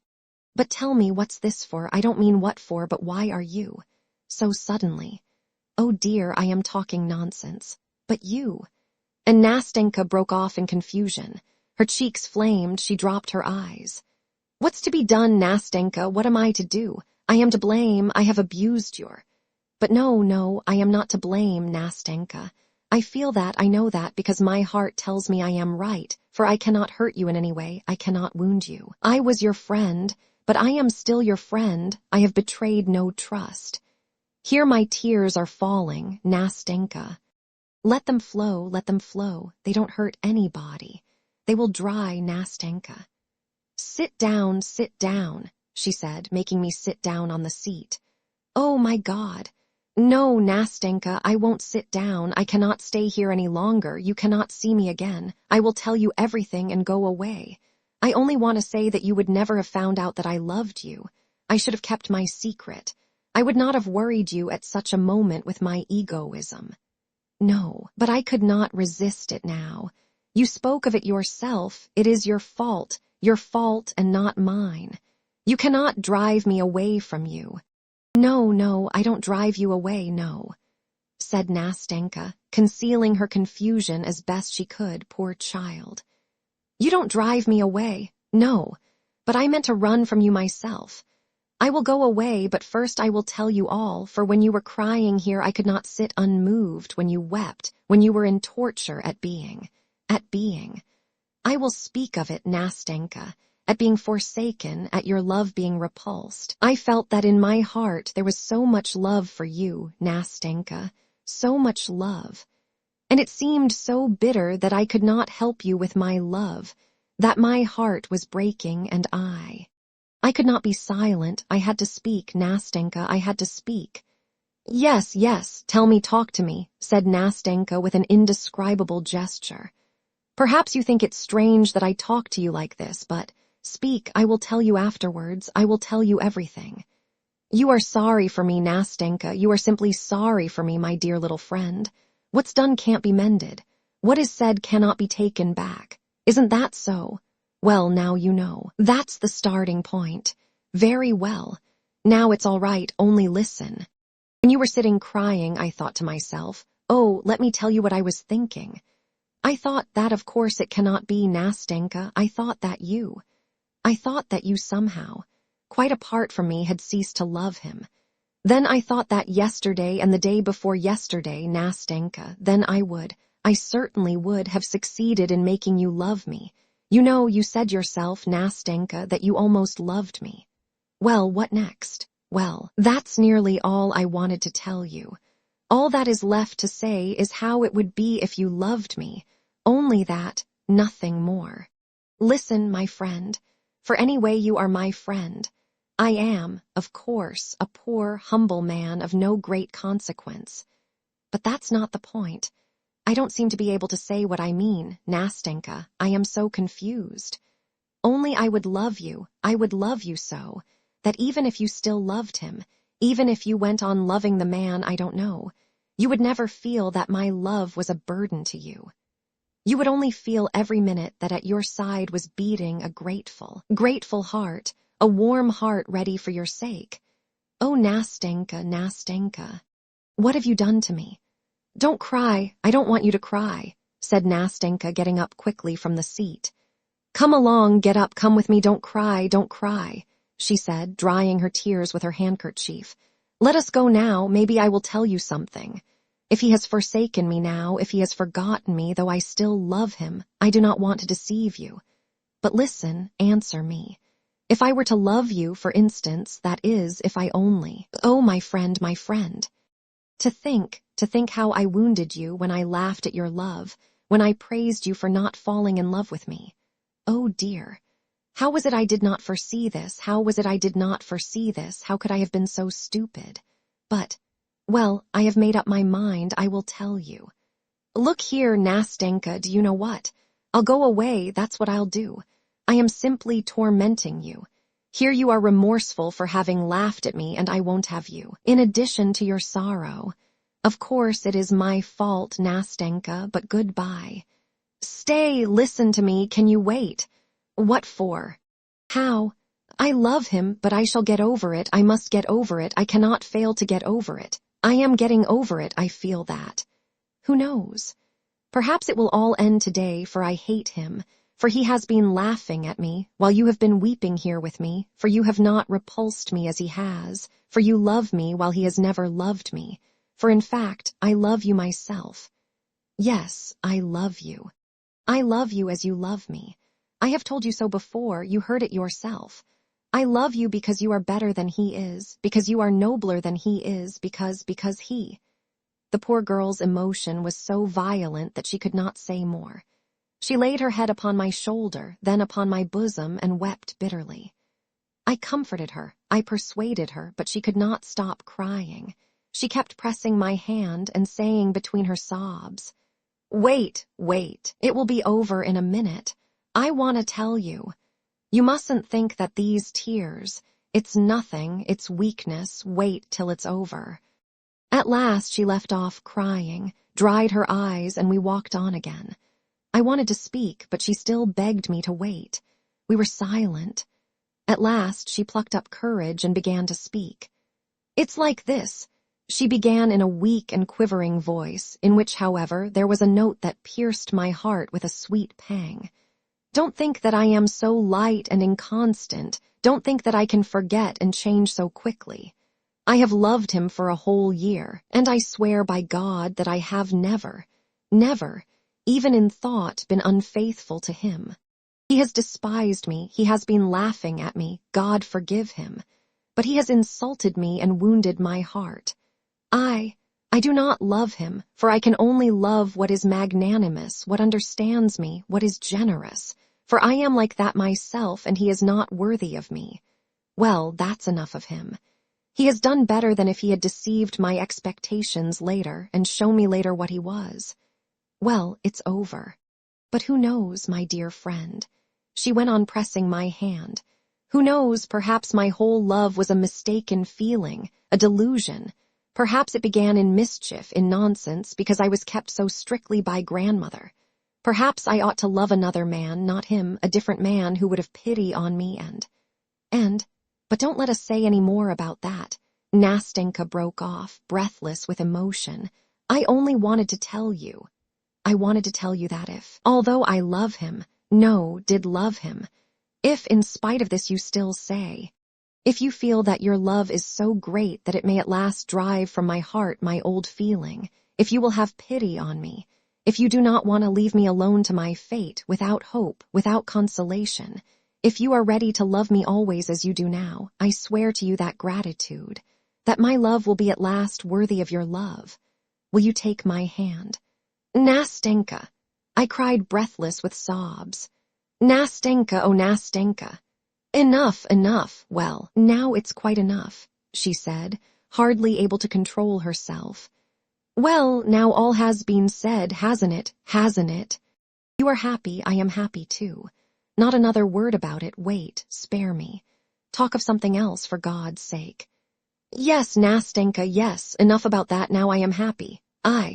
Yes, Nastenka, yes, let us talk of other things, let us make haste and talk. Yes, I am ready." And we did not know what to say, we laughed, we wept, we said thousands of things meaningless and incoherent. At one moment we walked along the pavement, then suddenly turned back and crossed the road. Then we stopped and went back again to the embankment. We were like children. "I am living alone now, Nastenka. I began, but tomorrow. Of course you know, Nastenka, I am poor, I have only got 1,200 rubles, but that doesn't matter. Of course not, and Granny has her pension, so she will be no burden. We must take Granny. Of course we must take Granny, but there's Matrona. Yes, and we've got Fyodor too. Matrona is a good woman, but she has one fault. She has no imagination, Nastenka, absolutely none. But that doesn't matter. That's all right, they can live together, only you must move to us tomorrow." "To you? How so?" "All right, I am ready." "Yes, hire a room from us. We have a top floor, it's empty. We had an old lady lodging there, but she has gone away, and I know Granny would like to have a young man. I said to her, why a young man? And she said, "Oh, because I am old, only don't you fancy, Nastenka, that I want him as a husband for you, so I guessed it was with that idea." "Oh, Nastenka," and we both laughed. "Come, that's enough, but where do you live?" "I've forgotten. Over that way near X Bridge, Baronikov's buildings. It's that big house." "Yes, that big house." "Oh, I know, a nice house, only you know you had better give it up and come to us as soon as possible." "Tomorrow, Nastenka, tomorrow. I owe a little for my rent there, but that doesn't matter. I shall soon get my salary. And do you know, I will perhaps give lessons. I will learn something myself and then give lessons." "Capital. And I shall soon get a bonus. So by tomorrow you will be my lodger. And we will go to the barber of Seville, for they are soon going to give it again." "Yes, we'll go," said Nastenka, "but better see something else and not the barber of Seville." "Very well, something else. Of course that will be better, I did not think." As we talked like this, we walked along in a sort of delirium, a sort of intoxication, as though we did not know what was happening to us. At one moment we stopped and talked for a long time at the same place. Then we went on again, and goodness knows where we went, and again tears and again laughter. All of a sudden Nastenka would want to go home, and I would not dare to detain her, but would want to see her to the house. We set off, and in a quarter of an hour found ourselves at the embankment by our seat. Then she would sigh, and tears would come into her eyes again. I would turn chill with dismay. But she would press my hand and force me to walk, to talk, to chatter as before. "It's time I was home at last. I think it must be very late," Nastenka said at last. "We must give over being childish." "Yes, Nastenka, only I shan't sleep tonight. I am not going home." "I don't think I shall sleep either, only see me home." "I should think so. Only this time we really must get to the house. We must. Honor bright. For you know one must go home sometime." "Honor bright," I answered, laughing. "Well, come along, look at the sky, Nastenka. Look, tomorrow it will be a lovely day. What a blue sky, what a moon. Look, that yellow cloud is covering it now. Look. No, it has passed by. Look. But Nastenka did not look at the cloud. She stood mute as though turned to stone. A minute later she huddled timidly close up to me. Her hand trembled in my hand. I looked at her. She pressed still more closely to me. At that moment a young man passed by us. He suddenly stopped, looked at us intently, and then again took a few steps on. My heart began throbbing. "Who is it, Nastenka?" I said in an undertone. "It's he," she answered in a whisper, huddling up to me still more closely, still more tremulously. I could hardly stand on my feet. Nastenka, it's you." I heard a voice behind us, and at the same moment the young man took several steps towards us. My God, how she cried out, how she started, how she tore herself out of my arms and rushed to meet him. I stood and looked at them, utterly crushed. She had hardly given him her hand, had hardly flung herself into his arms when she turned to me again, was beside me again in a flash, and before I knew where I was she threw both arms round my neck and gave me a warm, tender kiss. Then, without saying a word to me, she rushed back to him again, took his hand, and drew him after her. I stood a long time looking after them. At last the two vanished from my sight. Morning. My night ended with the morning. It was a wet day. The rain was falling and beating disconsolately upon my window pane. It was dark in the room and gray outside. My head ached and I was giddy. Fever was stealing over my limbs. "There's a letter for you, sir. The postman brought it," Matrona said, stooping over me. "A letter from whom?" I cried, jumping up from my chair. "I don't know, sir. Better look. Maybe it is written there whom it is from." I broke the seal. It was from her. "Oh, forgive me. I beg you on my knees to forgive me. I deceived you and myself. It was a dream, a mirage. My heart aches for you today. Forgive me. Don't blame me, for I have not changed to you in the least. I told you that I would love you. I love you now. I more than love you. Oh my God, if only I could love you both at once. Oh, if only you were he. Oh, if only he were you, echoed in my mind. I remembered your words. Nastenka. God knows what I would do for you now. I know that you are sad and dreary. I have wounded you, but you know when one loves a wrong is soon forgotten. And you love me. Thank you, yes, thank you for that love. For it will live in my memory like a sweet dream which lingers long after awakening. For I shall remember forever that instant when you opened your heart to me like a brother, and so generously accepted the gift of my shattered heart to care for it, nurse it, and heal it. If you forgive me, the memory of you will be exalted by a feeling of everlasting gratitude, which will never be effaced from my soul. I will treasure that memory. I will be true to it. I will not betray it. I will not betray my heart. It is too constant. It returned so quickly yesterday to him to whom it has always belonged. We shall meet. You will come to us. You will not leave us. You will be forever a friend, a brother to me. And when you see me, you will give me your hand. Yes, you will give it to me. You have forgiven me, haven't you? You love me as before. Oh, love me, do not forsake me, because I love you so at this moment, because I am worthy of your love, because I will deserve it. My dear, next week I am to be married to him. He has come back in love. He has never forgotten me. You will not be angry at my writing about him, but I want to come and see you with him. You will like him, won't you? Forgive me, remember and love your Nastenka. I read that letter over and over again for a long time. Tears gushed to my eyes. At last it fell from my hands and I hid my face. Dearie, I say, dearie, Matrona began. What is it, Matrona? I have taken all the cobwebs off the ceiling. You can have a wedding or give a party. I looked at Matrona. She was still a hardy, youngish old woman, but I don't know why all at once I suddenly pictured her with lusterless eyes, a wrinkled face, bent, decrepit. I don't know why I suddenly pictured my room, grown old like Matrona. The walls and the floors looked discolored. Everything seemed dingy. The spiders' webs were thicker than ever. I don't know why, but when I looked out of the window, it seemed to me that the house opposite had grown old and dingy too, that the stucco on the columns was peeling off and crumbling, that the cornices were cracked and blackened, and that the walls, of a vivid deep yellow, were patchy. Either the sunbeams suddenly peeping out from the clouds for a moment were hidden again behind a veil of rain, and everything had grown dingy again before my eyes. Or perhaps the whole vista of my future flashed before me so sad and forbidding, and I saw myself just as I was now, 15 years hence, older in the same room, just as solitary, with the same Matrona grown no cleverer for those 15 years.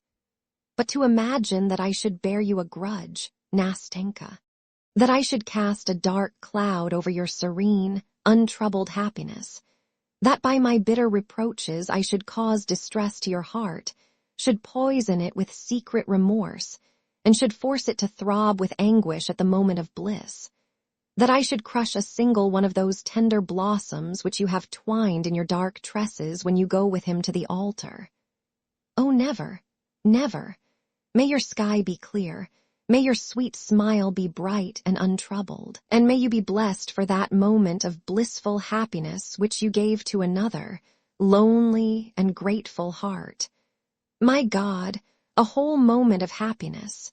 Is that too little for the whole of a man's life? Notes from Underground. Part 1. Underground. I am a sick man. I am a spiteful man. I am an unattractive man.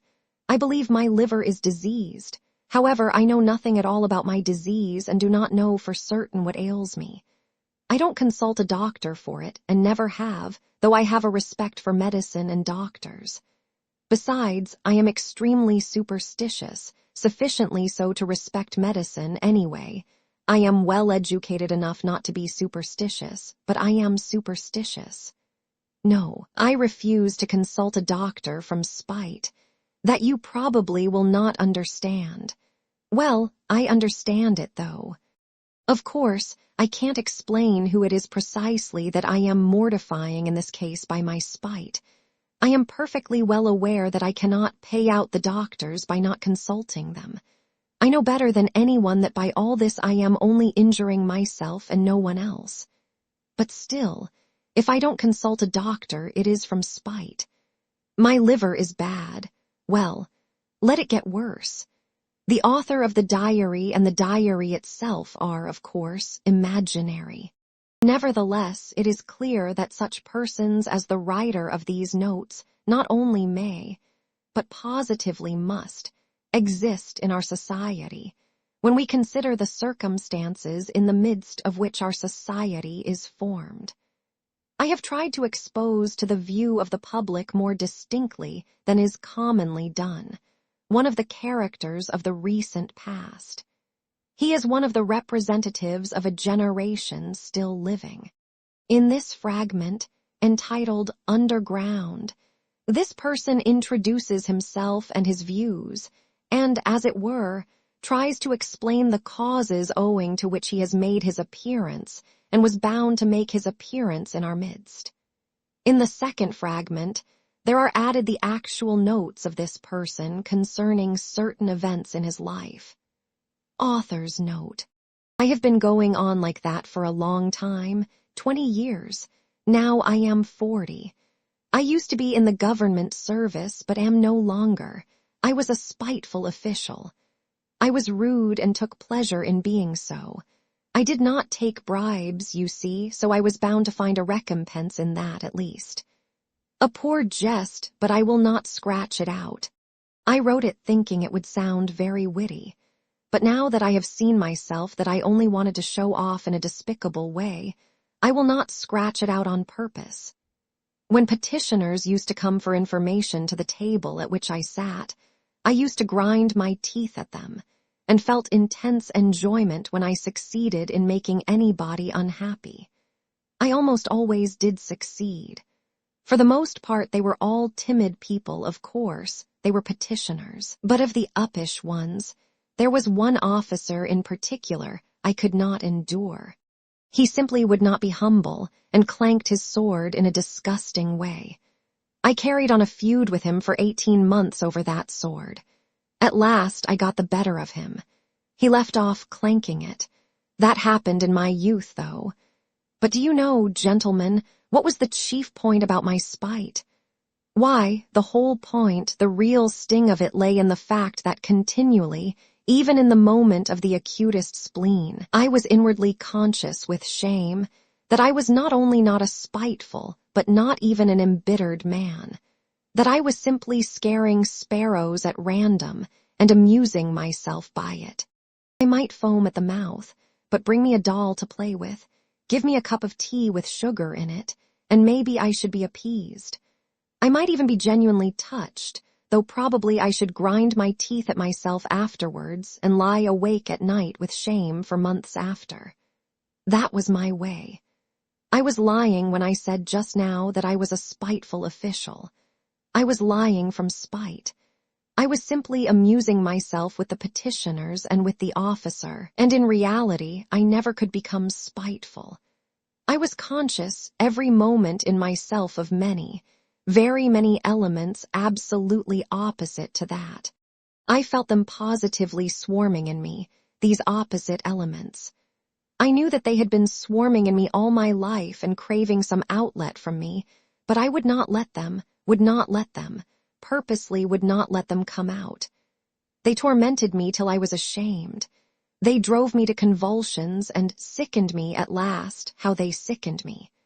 Now, are not you fancying, gentlemen, that I am expressing remorse for something now, that I am asking your forgiveness for something? I am sure you are fancying that. However, I assure you I do not care if you are. It was not only that I could not become spiteful, I did not know how to become anything.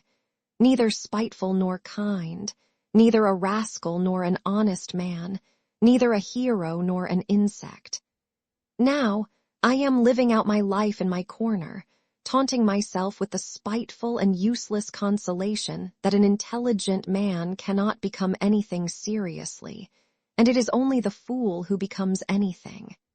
Yes, a man in the 19th century must, and morally, ought to be preeminently a characterless creature.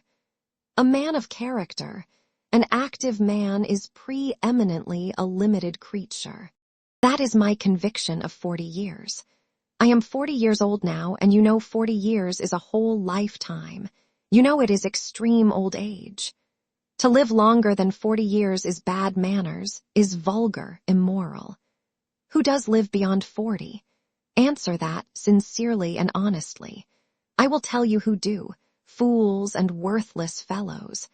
I tell all old men that to their face, all these venerable old men, all these silver-haired and reverend seniors. I tell the whole world that to its face. I have a right to say so, for I shall go on living to 60 myself. To 70, to 80. Stay, let me take breath. You imagine, no doubt, gentlemen, that I want to amuse you. You are mistaken in that, too. I am by no means such a mirthful person as you imagine, or as you may imagine, however, irritated by all this babble, and I feel that you are irritated. You think fit to ask me who am I? Then my answer is, I am a collegiate assessor. I was in the service that I might have something to eat, and solely for that reason. And when last year a distant relation left me 6,000 rubles in his, well, I immediately retired from the service and settled down in my corner. I used to live in this corner before, but now I have settled down in it. My room is a wretched, horrid one in the outskirts of the town. My servant is an old country woman, ill-natured from stupidity, and moreover, there is always a nasty smell about her. I am told that the Petersburg climate is bad for me, and that with my small means it is very expensive to live in Petersburg. I know all that better than all these sage and experienced counselors and monitors, but I am remaining in Petersburg. I am not going away from Petersburg. I am not going away because... Why, it is absolutely no matter whether I am going away or not going away. But what can a decent man speak of with most pleasure? Answer, of himself. Well, so I will talk about myself. I want now to tell you, gentlemen, whether you care to hear it or not, why I could not even become an insect. I tell you solemnly that I have many times tried to become an insect. But I was not equal even to that. I swear, gentlemen, that to be too conscious is an illness, a real thoroughgoing illness. For man's everyday needs, it would have been quite enough to have the ordinary human consciousness.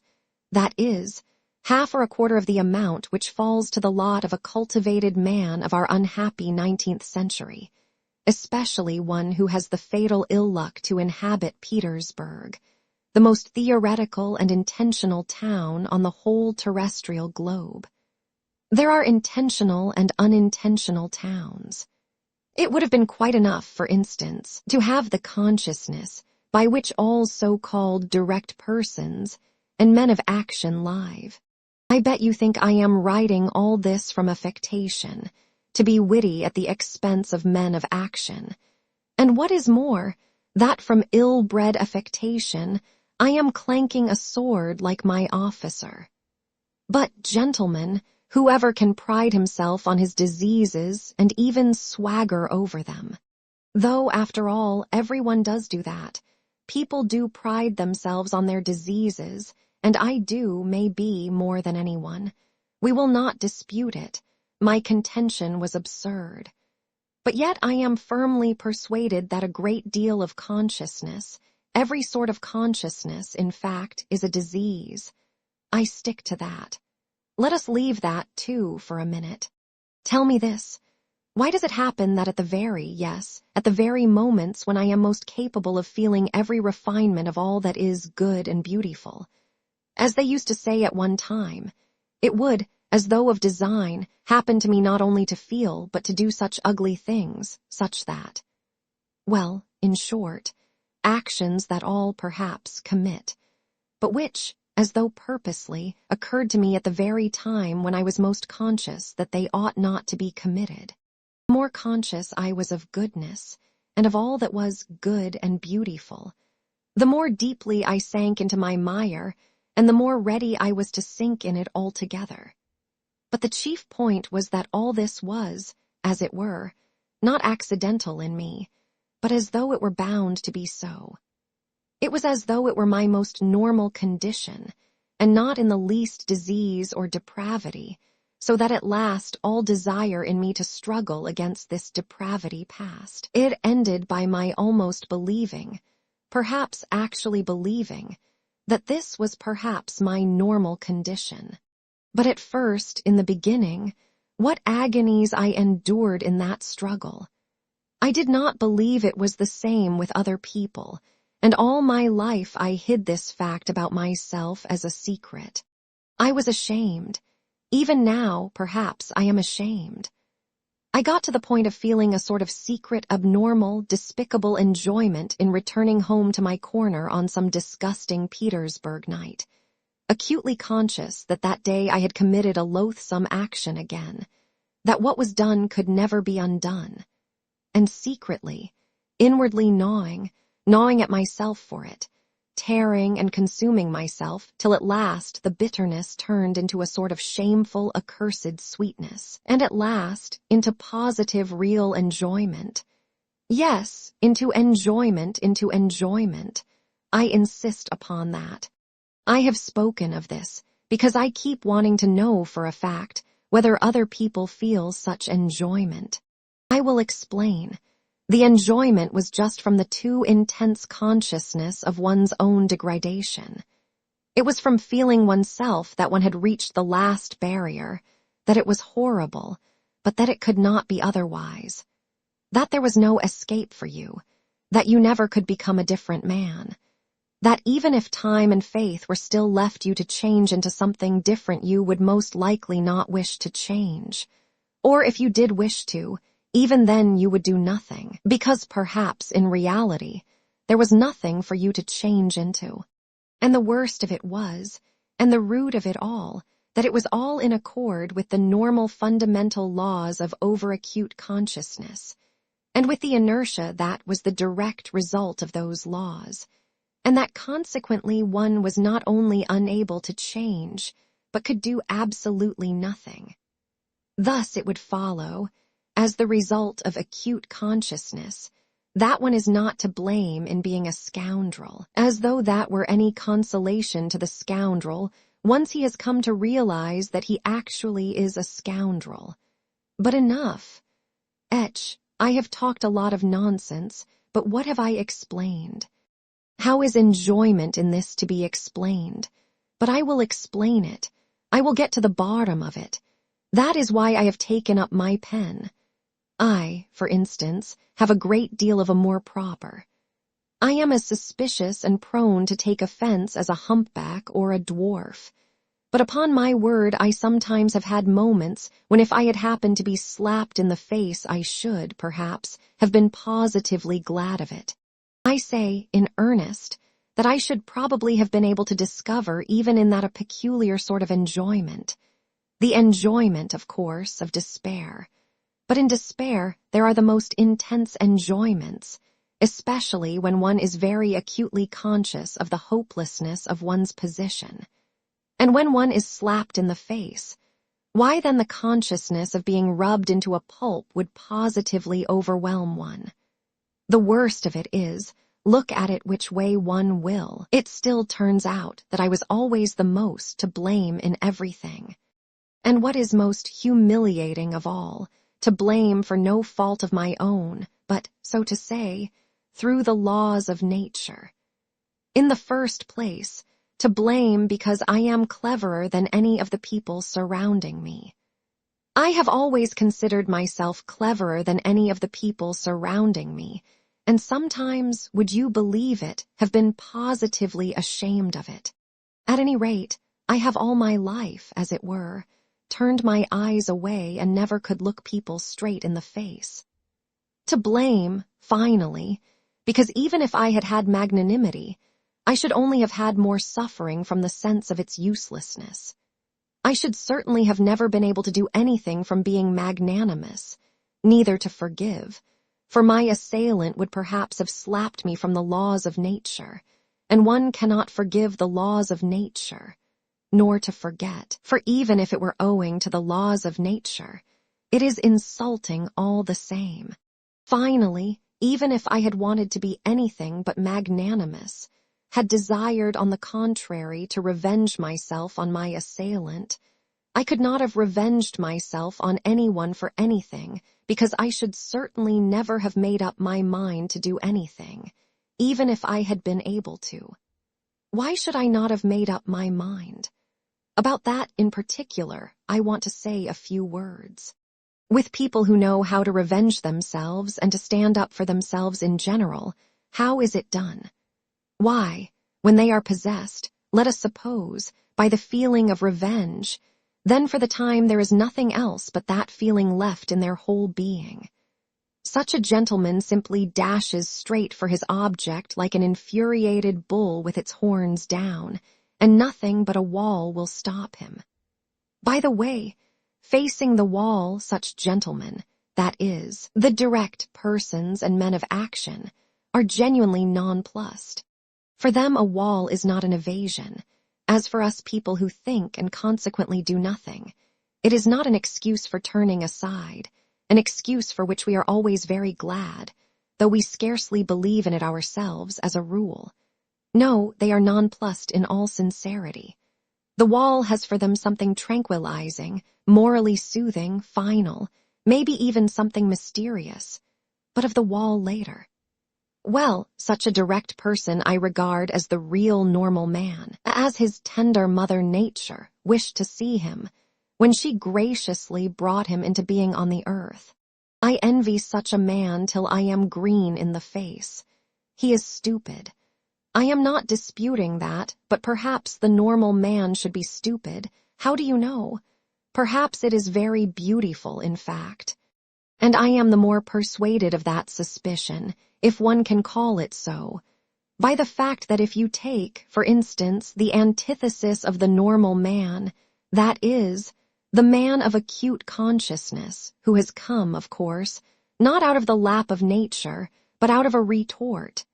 This is almost mysticism, gentlemen, but I suspect this, too. This retort-made man is sometimes so nonplussed in the presence of his antithesis that with all his exaggerated consciousness, he genuinely thinks of himself as a mouse and not a man. It may be an acutely conscious mouse, yet it is a mouse, while the other is a man and therefore et cetera, et cetera. And the worst of it is he himself, his very own self, looks on himself as a mouse. No one asks him to do so, and that is an important point. Now let us look at this mouse in action. Let us suppose, for instance, that it feels insulted, too, and it almost always does feel insulted, and wants to revenge itself, too. There may even be a greater accumulation of spite in it than in l'homme de la nature et de la vérité. The base and nasty desire to vent that spite on its assailant rankles, perhaps even more nastily in it than in l'homme de la nature et de la vérité.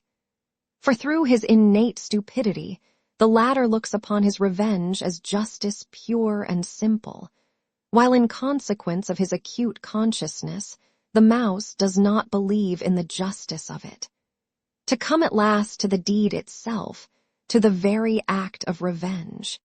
Apart from the one fundamental nastiness, the luckless mouse succeeds in creating around it so many other nastinesses in the form of doubts and questions, adds to the one question so many unsettled questions, that there inevitably works up around it a sort of fatal brew, a stinking mess, made up of its doubts, emotions, and of the contempt spat upon it by the direct men of action who stand solemnly about it as judges and arbitrators, laughing at it till their healthy sides ache. Of course, the only thing left for it is to dismiss all that with a wave of its paw, and with a smile of assumed contempt in which it does not even itself believe, creep ignominiously into its mouse hole. There in its nasty, stinking, underground home our insulted, crushed, and ridiculed mouse promptly becomes absorbed in cold, malignant, and above all, everlasting spite. For 40 years together it will remember its injury down to the smallest, most ignominious details, and every time will add of itself details still more ignominious, spitefully teasing and tormenting itself with its own imagination. It will itself be ashamed of its imaginings, but yet it will recall it all. It will go over and over every detail. It will invent unheard of things against itself, pretending that those things might happen, and will forgive nothing. Maybe it will begin to revenge itself, too, but, as it were, piecemeal in trivial ways from behind the stove, incognito, without believing either in its own right to vengeance or in the success of its revenge, knowing that from all its efforts at revenge it will suffer 100 times more than he on whom it revenges itself, while he, I dare say, will not even scratch himself. On its deathbed, it will recall it all over again, with interest accumulated over all the years but it is just in that cold, abominable half-despair, half-belief, in that conscious burying oneself alive for grief in the underworld for 40 years, in that acutely recognized and yet partly doubtful hopelessness of one's position, in that hell of unsatisfied desires turned inward, in that fever of oscillations, of resolutions determined forever and repented of again a minute later, that the savor of that strange enjoyment of which I have spoken lies. It is so subtle, so difficult of analysis, that persons who are a little limited, or even simply persons of strong nerves, will not understand a single atom of it. Possibly, you will add on your own account with a grin, people will not understand it either who have never received a slap in the face, and in that way you will politely hint to me that I, too, perhaps, have had the experience of a slap in the face in my life, and so I speak as one who knows. I bet that you are thinking that. But set your minds at rest, gentlemen. I have not received a slap in the face, though it is absolutely a matter of indifference to me what you may think about it. Possibly, I even regret myself that I have given so few slaps in the face during my life. But enough. Not another word on that subject of such extreme interest to you. I will continue calmly concerning persons with strong nerves who do not understand a certain refinement of enjoyment.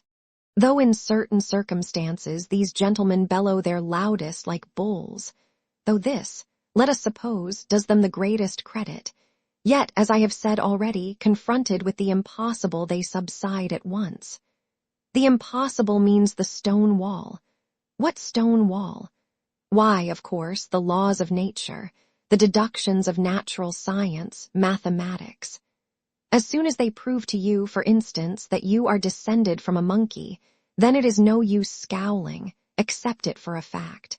When they prove to you that in reality 1 drop of your own fat must be dearer to you than 100,000 of your fellow creatures, and that this conclusion is the final solution of all so-called virtues and duties and all such prejudices and fancies, then you have just to accept it.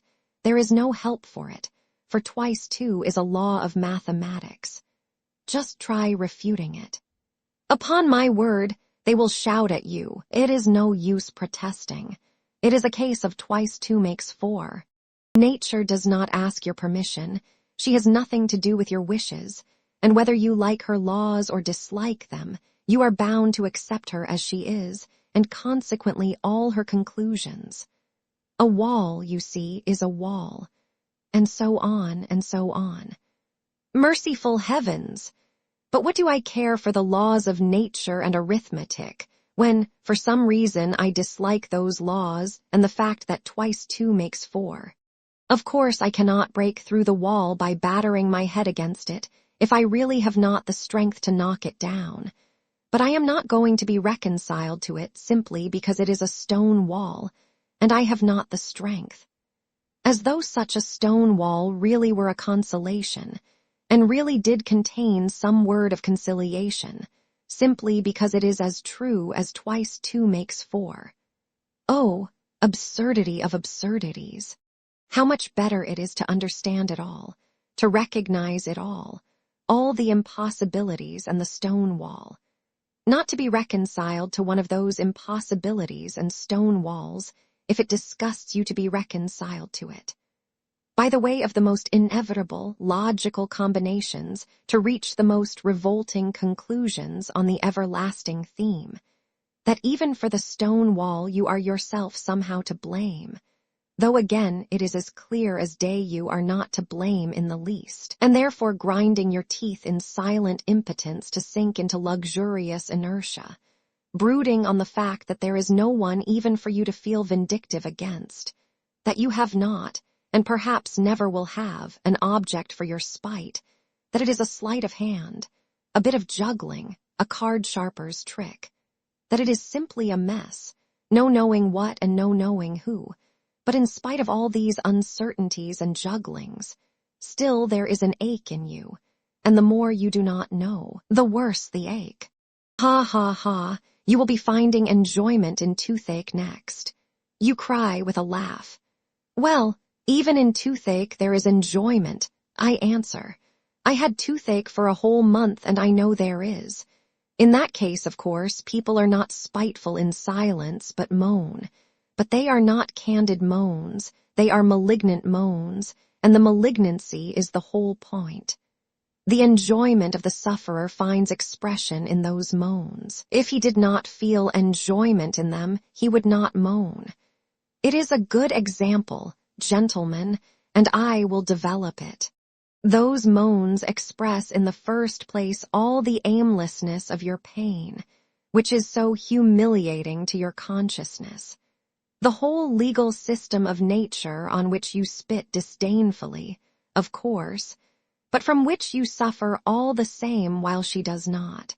They express the consciousness that you have no enemy to punish, but that you have pain. The consciousness that in spite of all possible Wagenheims you are in complete slavery to your teeth, that if someone wishes it, your teeth will leave off aching, and if he does not, they will go on aching another 3 months, and that finally, if you are still contumacious and still protest, all that is left you for your own gratification is to thrash yourself or beat your wall with your fist as hard as you can, and absolutely nothing more. Well, these mortal insults, these jeers on the part of someone unknown, end at last in an enjoyment which sometimes reaches the highest degree of voluptuousness. I ask you, gentlemen, listen sometimes to the moans of an educated man of the 19th century suffering from toothache, on the 2nd or 3rd day of the attack, when he is beginning to moan, not as he moaned on the 1st day, that is, not simply because he has toothache, not just as any coarse peasant, but as a man affected by progress and European civilization, a man who is divorced from the soil and the national elements. As they express it nowadays, his moans become nasty, disgustingly malignant, and go on for whole days and nights. And of course, he knows himself that he is doing himself no sort of good with his moans. He knows better than anyone that he is only lacerating and harassing himself and others for nothing. He knows that even the audience before whom he is making his efforts, and his whole family, listen to him with loathing, do not put a hapworth of faith in him, and inwardly understand that he might moan differently, more simply, without trills and flourishes, and that he is only amusing himself like that from ill humor, from malignancy. Well, in all these recognitions and disgraces it is that there lies a voluptuous pleasure, as though he would say, I am worrying you, I am lacerating your hearts, I am keeping everyone in the house awake. Well, stay awake then, you too feel every minute that I have toothache. I am not a hero to you now, as I tried to seem before, but simply a nasty person, an imposter. Well, so be it then. I am very glad that you see through me. It is nasty for you to hear my despicable moans. Well, let it be nasty. Here I will let you have a nastier flourish in a minute. You do not understand even now, gentlemen. No, it seems our development and our consciousness must go further to understand all the intricacies of this pleasure. You laugh, delighted. My jests, gentlemen, are of course in bad taste, jerky, involved, lacking self-confidence. But of course that is because I do not respect myself. Can a man of perception respect himself at all? Come, can a man who attempts to find enjoyment in the very feeling of his own degradation possibly have a spark of respect for himself? I am not saying this now from any mawkish kind of remorse. And indeed, I could never endure saying, "Forgive me, Papa, I won't do it again." Not because I am incapable of saying that, on the contrary, perhaps just because I have been too capable of it. And in what a way, too. As though of design, I used to get into trouble in cases when I was not to blame in any way. That was the nastiest part of it. At the same time, I was genuinely touched and penitent.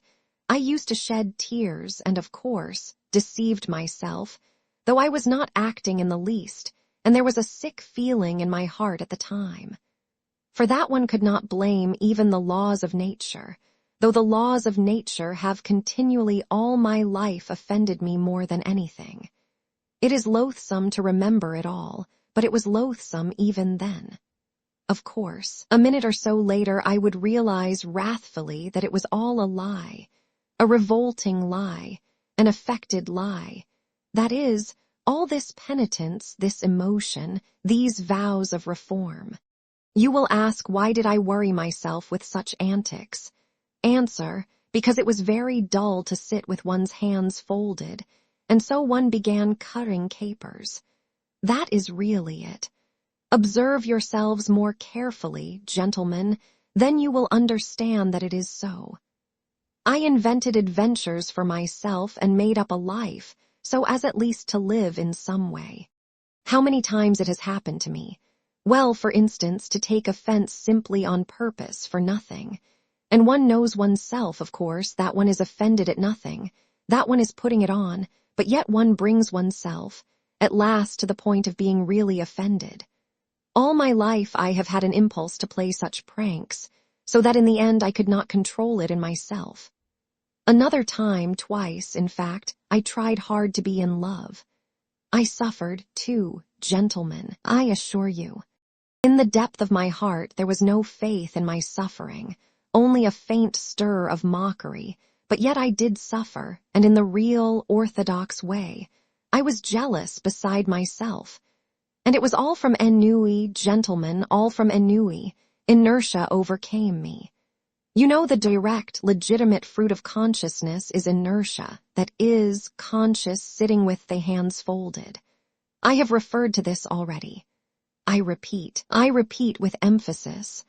All direct persons and men of action are active just because they are stupid and limited. How explain that? I will tell you. In consequence of their limitation, they take immediate and secondary causes for primary ones, and in that way persuade themselves more quickly and easily than other people do that they have found an infallible foundation for their activity, and their minds are at ease, and you know that is the chief thing. To begin to act, you know, you must first have your mind completely at ease and no trace of doubt left in it. Why? How am I, for example, to set my mind at rest? Where are the primary causes on which I am to build? Where are my foundations? Where am I to get them from? I exercise myself in reflection, and consequently with me every primary cause at once draws after itself another still more primary, and so on to infinity. That is just the essence of every sort of consciousness and reflection. It must be a case of the laws of nature again. What is the result of it in the end? Why, just the same. Remember, I spoke just now of vengeance. I am sure you did not take it in. I said that a man revenges himself because he sees justice in it. Therefore, he has found a primary cause, that is, justice. And so he is at rest on all sides, and consequently he carries out his revenge calmly and successfully, being persuaded that he is doing a just and honest thing. But I see no justice in it. I find no sort of virtue in it either, and consequently if I attempt to revenge myself, it is only out of spite. Spite, of course, might overcome everything, all my doubts, and so might serve quite successfully in place of a primary cause, precisely because it is not a cause. But what is to be done if I have not even spite? I began with that just now, you know. In consequence again of those accursed laws of consciousness, anger in me is subject to chemical disintegration. You look into it, the object flies off into air, your reasons evaporate, the criminal is not to be found, the wrong becomes not a wrong but a phantom, something like the toothache, for which no one is to blame, and consequently there is only the same outlet left again. That is, to beat the wall as hard as you can. So you give it up with a wave of the hand, because you have not found a fundamental cause. And try letting yourself be carried away by your feelings, blindly, without reflection, without a primary cause, repelling consciousness at least for a time, hate or love, if only not to sit with your hands folded. The day after tomorrow, at the latest, you will begin despising yourself for having knowingly deceived yourself. Result: a soap bubble and inertia. Oh, gentlemen, do you know, perhaps I consider myself an intelligent man, only because all my life I have been able neither to begin nor to finish anything. Granted, I am a babbler, a harmless, vexatious babbler, like all of us. But what is to be done if the direct and sole vocation of every intelligent man is babble, that is, the intentional pouring of water through a sieve? Oh, if I had done nothing simply from laziness! Heavens, how I should have respected myself then! I should have respected myself because I should at least have been capable of being lazy. There would at least have been one quality, as it were, positive in me in which I could have believed myself. Question: what is he? Answer: a sluggard. How very pleasant it would have been to hear that of oneself. It would mean that I was positively defined. It would mean that there was something to say about me. Sluggard. Why, it is a calling and vocation, it is a career. Do not jest, it is so. I should then be a member of the best club by right, and should find my occupation in continually respecting myself. I knew a gentleman who prided himself all his life on being a connoisseur of Lafitte. He considered this as his positive virtue, and never doubted himself. He died, not simply with a tranquil, but with a triumphant conscience, and he was quite right, too. Then I should have chosen a career for myself. I should have been a sluggard and a glutton, not a simple one, but, for instance, one with sympathies for everything good and beautiful. How do you like that? I have long had visions of it. That good and beautiful weighs heavily on my mind at 40. But that is at 40. Then it would have been different. I should have found for myself a form of activity in keeping with it, to be precise, drinking to the health of everything good and beautiful. I should have snatched at every opportunity to drop a tear into my glass, and then to drain it to all that is good and beautiful. I should then have turned everything into the good and the beautiful. In the nastiest, unquestionable trash, I should have sought out the good and the beautiful. I should have exuded tears like a wet sponge. An artist, for instance, paints a picture worthy of gay. At once I drink to the health of the artist who painted the picture worthy of gay, because I love all that is good and beautiful. An author has written as you will. At once I drink to the health of anyone you will, because I love all that is good and beautiful. I should claim respect for doing so. I should persecute anyone who would not show me respect. I should live at ease. I should die with dignity. Why, it is charming, perfectly charming.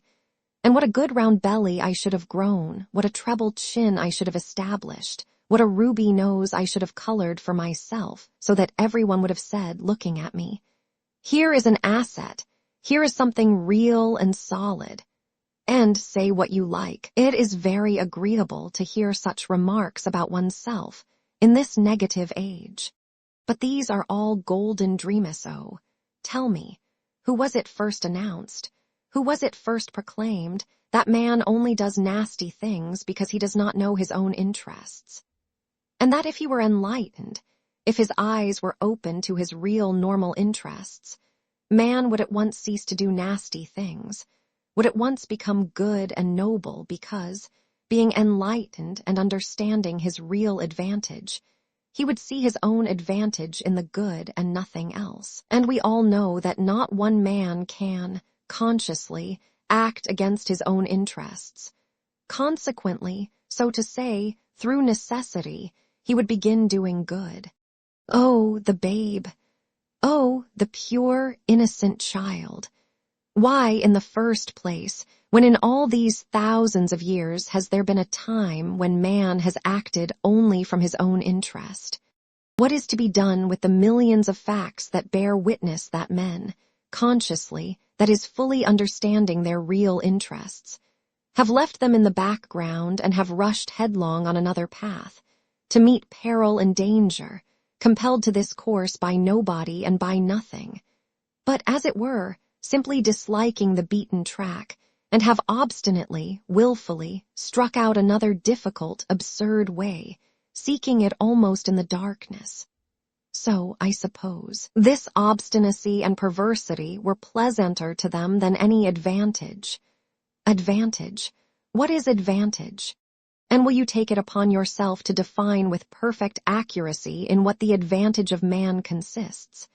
And what if it so happens that a man's advantage, sometimes, not only may, but even must, consist in his desiring in certain cases what is harmful to himself and not advantageous?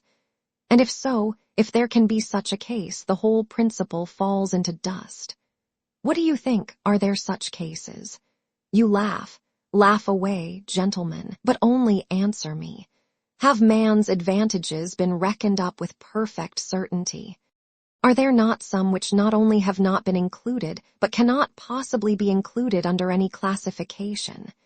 You see, you gentlemen have, to the best of my knowledge, taken your whole register of human advantages from the averages of statistical figures and politico-economical formulas. Your advantages are prosperity, wealth, freedom, peace, and so on and so on. So that the man who should, for instance, go openly and knowingly in opposition to all that list would, to your thinking, and indeed mine too, of course, be an obscurantist or an absolute madman. Would not he? But you know, this is what is surprising. Why does it so happen that all these statisticians, sages, and lovers of humanity, when they reckon up human advantages, invariably leave out one? They don't even take it into their reckoning in the form in which it should be taken, and the whole reckoning depends upon that. It would be no great matter. They would simply have to take it, this advantage, and add it to the list. But the trouble is that this strange advantage does not fall under any classification and is not in place in any list. I have a friend, for instance. Gentlemen, but of course he is your friend, too. And indeed there is no one to whom he is not a friend.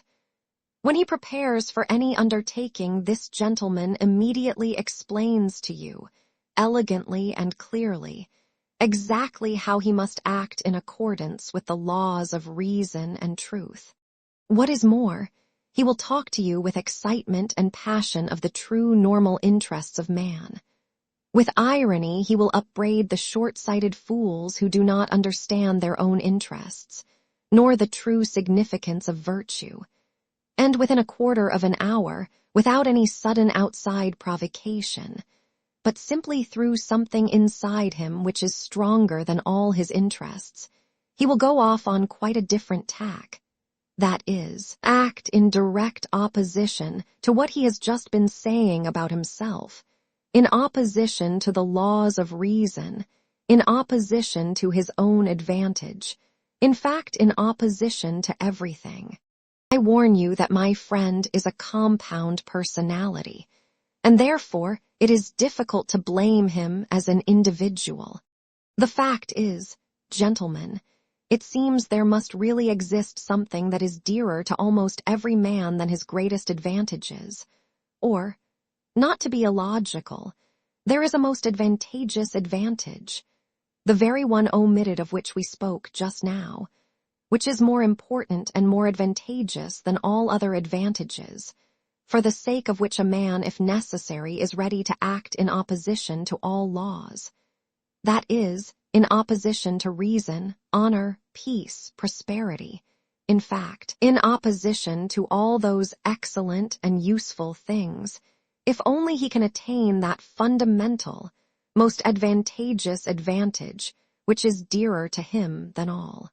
Yes, but it's advantage all the same, you will retort. But excuse me, I'll make the point clear, and it is not a case of playing upon words.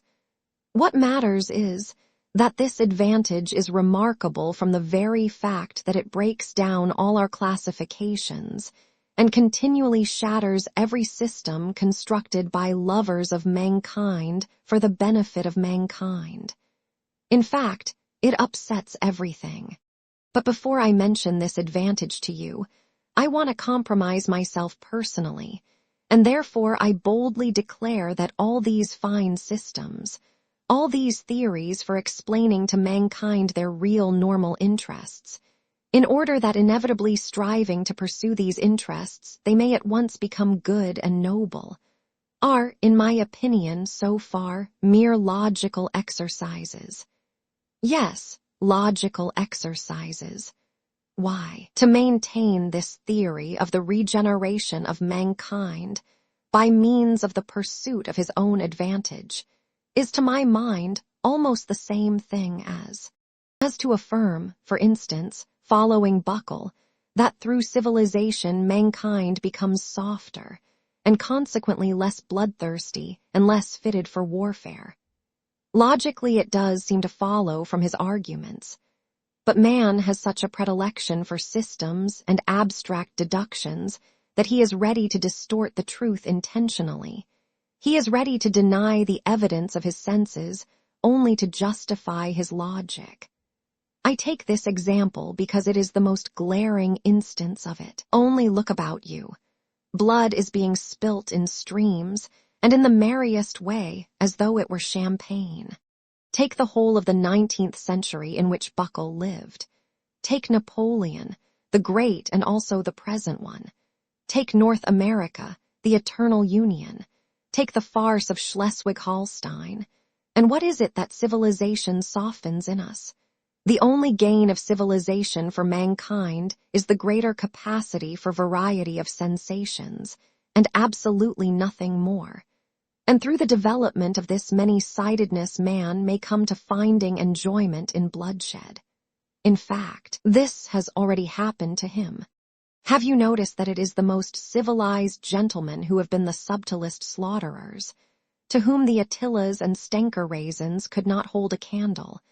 And if they are not so conspicuous as the Attilas and Stenker raisins, it is simply because they are so often met with, are so ordinary, and have become so familiar to us. In any case, civilization has made mankind, if not more bloodthirsty, at least more vilely, more loathsomely bloodthirsty. In old days, he saw justice in bloodshed, and with his conscience at peace, exterminated those he thought proper. Now we do think bloodshed abominable, and yet we engage in this abomination, and with more energy than ever. Which is worse? Decide that for yourselves. They say that Cleopatra, excuse an instance from Roman history, was fond of sticking gold pins into her slave girls' breasts and derived gratification from their screams and writhings. You will say that that was in the comparatively barbarous times, that these are barbarous times too, because also, comparatively speaking, pins are stuck in even now, that though man has now learned to see more clearly than in barbarous ages, he is still far from having learnt to act as reason and science would dictate. But yet you are fully convinced that he will be sure to learn when he gets rid of certain old bad habits, and when common sense and science have completely re-educated human nature and turned it in a normal direction. You are confident that then man will cease from intentional error and will, so to say, be compelled not to want to set his will against his normal interests. That is not all. Then, you say, science itself will teach man, though to my mind it's a superfluous luxury, that he never has really had any caprice or will of his own, and that he himself is something of the nature of a piano key or the stop of an organ, and that there are, besides, things called the laws of nature, so that everything he does is not done by his willing it, but is done of itself, by the laws of nature. Consequently, we have only to discover these laws of nature, and man will no longer have to answer for his actions, and life will become exceedingly easy for him. All human actions will then, of course, be tabulated according to these laws, mathematically, like tables of logarithms up to 108,000, and entered in an index. Or, better still, there would be published certain edifying works of the nature of encyclopedic lexicons, in which everything will be so clearly calculated, and explained that there will be no more incidents or adventures in the world. Then this is all what you say. New economic relations will be established, all ready-made and worked out with mathematical exactitude, so that every possible question will vanish in the twinkling of an eye, simply because every possible answer to it will be provided. Then the palace of crystal will be built. Then, in fact, those will be halcyon days. Of course, there is no guaranteeing, this is my comment, that it will not be, for instance, frightfully dull then, for what will one have to do when everything will be calculated and tabulated? But on the other hand, everything will be extraordinarily rational. Of course, boredom may lead you to anything. It is boredom sets one sticking golden pins into people, but all that would not matter. What is bad? This is my comment again, is that I dare say people will be thankful for the gold pins then. Man is stupid, you know, phenomenally stupid.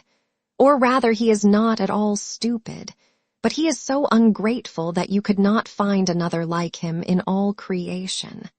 I, for instance, would not be in the least surprised if all of a sudden, apropos of nothing, in the midst of general prosperity, a gentleman with an ignoble, or rather with a reactionary and ironical, countenance were to arise, and, putting his arms akimbo, say to us all, "I say, gentlemen, hadn't we better kick over the whole show and scatter rationalism to the winds, simply to send these logarithms to the devil, and to enable us to live once more at our own sweet, foolish will?" That again would not matter, but what is annoying is that he would be sure to find followers, such is the nature of man, and all that for the most foolish reason, which, one would think, was hardly worth mentioning. That is, that man everywhere and at all times, whoever he may be, has preferred to act as he chose and not in the least as his reason and advantage dictated. And one may choose what is contrary to one's own interests, and sometimes one positively ought, that is my idea. One's own free unfettered choice, one's own caprice, however wild it may be, one's own fancy worked up at times to frenzy, is that very most advantageous advantage which we have overlooked, which comes under no classification and against which all systems and theories are continually being shattered to atoms. And how do these Weissackers know that man wants a normal, a virtuous choice? What has made them conceive that man must want a rationally advantageous choice? What man wants is simply independent choice, whatever that independence may cost and wherever it may lead. And choice, of course, the devil only knows what choice. Ha, ha, ha, but you know there is no such thing as choice in reality. Say what you like. You will interpose with a chuckle. Science has succeeded in so far analyzing man that we know already that choice, and what is called freedom of will is nothing else then. Stay, gentlemen, I meant to begin with that myself. I confess, I was rather frightened. I was just going to say that the devil only knows what choice depends on, and that perhaps that was a very good thing. But I remembered the teaching of science, and pulled myself up, and here you have begun upon it. Indeed, if there really is someday discovered a formula for all our desires and caprices, that is, an explanation of what they depend upon, by what laws they arise, how they develop, what they are aiming at in one case, and in another, and so on, that is a real mathematical formula. Then, most likely, man will at once cease to feel desire. Indeed, he will be certain to. For who would want to choose by rule? Besides, he will at once be transformed from a human being into an organ stop or something of the sort. For what is a man without desires, without free will and without choice, if not a stop in an organ? What do you think? Let us reckon the chances. Can such a thing happen or not? You decide.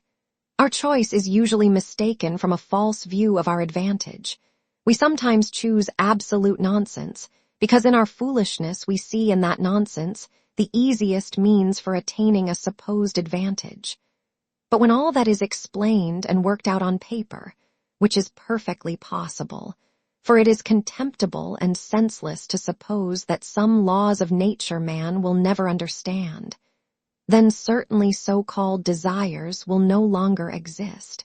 For if a desire should come into conflict with reason, we shall then reason and not desire, because it will be impossible retaining our reason to be senseless in our desires, and in that way knowingly act against reason and desire to injure ourselves.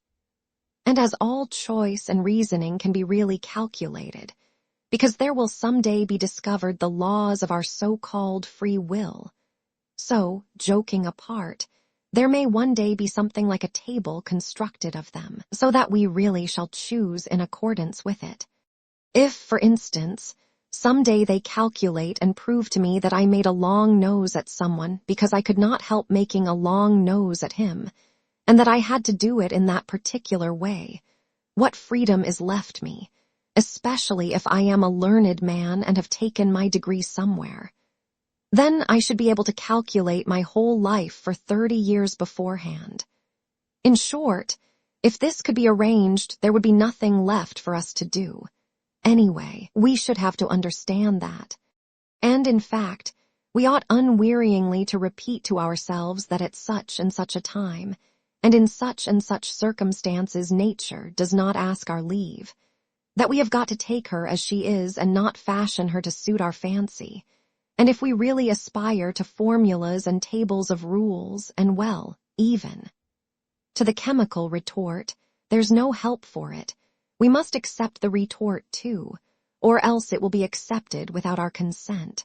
Yes, but here I come to a stop. Gentlemen, you must excuse me for being over-philosophical. It's the result of 40 years underground. Allow me to indulge my fancy. You see, gentlemen, reason is an excellent thing. There's no disputing that. But reason is nothing but reason and satisfies only the rational side of man's nature, while will is a manifestation of the whole life, that is, of the whole human life including reason and all the impulses. And although our life, in this manifestation of it, is often worthless, yet it is life, and not simply extracting square roots. Here I, for instance, quite naturally want to live in order to satisfy all my capacities for life, and not simply my capacity for reasoning, that is, not simply 1/20th of my capacity for life. What does reason know? Reason only knows what it has succeeded in learning. Some things, perhaps, it will never learn. This is a poor comfort, but why not say so frankly? And human nature acts as a whole, with everything that is in it, consciously or unconsciously, and even if it goes wrong, it lives. I suspect, gentlemen, that you are looking at me with compassion. You tell me again that an enlightened and developed man, such, in short, as the future man will be, cannot consciously desire anything disadvantageous to himself, that can be proved mathematically. I thoroughly agree it can, by mathematics. I repeat for the 100th time, there is one case, one only, when man may consciously, purposely, desire what is injurious to himself, what is stupid, very stupid, simply in order to have the right to desire for himself even what is very stupid, and not to be bound by an obligation to desire only what is sensible. Of course, this very stupid thing, this caprice of ours, may be in reality, gentlemen, more advantageous for us than anything else on earth, especially in certain cases. And in particular, it may be more advantageous than any advantage even when it does us obvious harm, and contradicts the soundest conclusions of our reason concerning our advantage. For in any circumstances it preserves for us what is most precious and most important. That is, our personality, our individuality. Some, you see, maintain that this really is the most precious thing for mankind. Choice can, of course, if it chooses, be in agreement with reason, and especially if this be not abused, but kept within bounds. It is profitable and sometimes even praiseworthy. But very often, and even most often, choice is utterly and stubbornly opposed to reason. And, do you know that too is profitable, sometimes even praiseworthy? Gentlemen, let us suppose that man is not stupid. Indeed, one cannot refuse to suppose that, if only from the one consideration that, if man is stupid, then who is wise? But if he is not stupid, he is monstrously ungrateful, phenomenally ungrateful. In fact, I believe that the best definition of man is the ungrateful biped. That is not all, that is not his worst defect. His worst defect is his perpetual moral obliquity, perpetual, from the days of the flood to the Schleswig-Holstein period. Moral obliquity and consequently lack of good sense, for it has long been accepted that lack of good sense is due to no other cause than moral obliquity.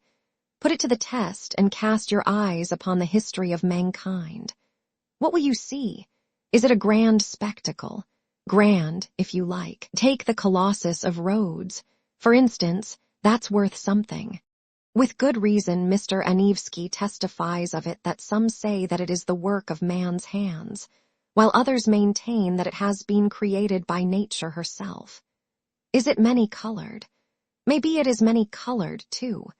If one takes the dress uniforms, military and civilian, of all peoples in all ages, that alone is worth something, and if you take the undress uniforms you will never get to the end of it.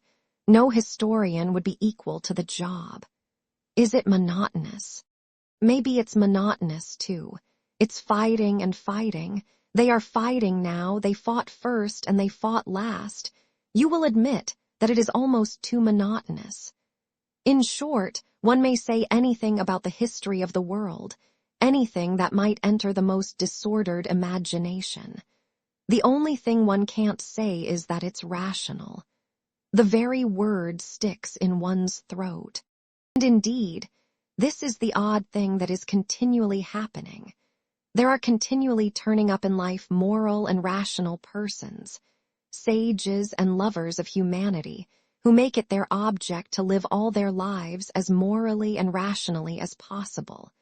To be, so to speak, a light to their neighbors simply in order to show them that it is possible to live morally and rationally in this world. And yet we all know that those very people sooner or later have been false to themselves, playing some queer trick, often a most unseemly one. Now I ask you, what can be expected of man since he is a being endowed with such strange qualities? Shower upon him every earthly blessing, drown him in a sea of happiness, so that nothing but bubbles of bliss can be seen on the surface.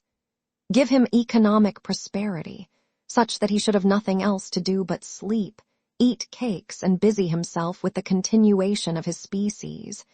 And even then, out of sheer ingratitude, sheer spite, man would play you some nasty trick. He would even risk his cakes, and would deliberately desire the most fatal rubbish, the most uneconomical absurdity, simply to introduce into all this positive good sense his fatal fantastic element. It is just his fantastic dreams, his vulgar folly that he will desire to retain, simply in order to prove to himself, as though that were so necessary, that men still are men and not the keys of a piano, which the laws of nature threaten to control so completely that soon one will be able to desire nothing but by the calendar. And that is not all.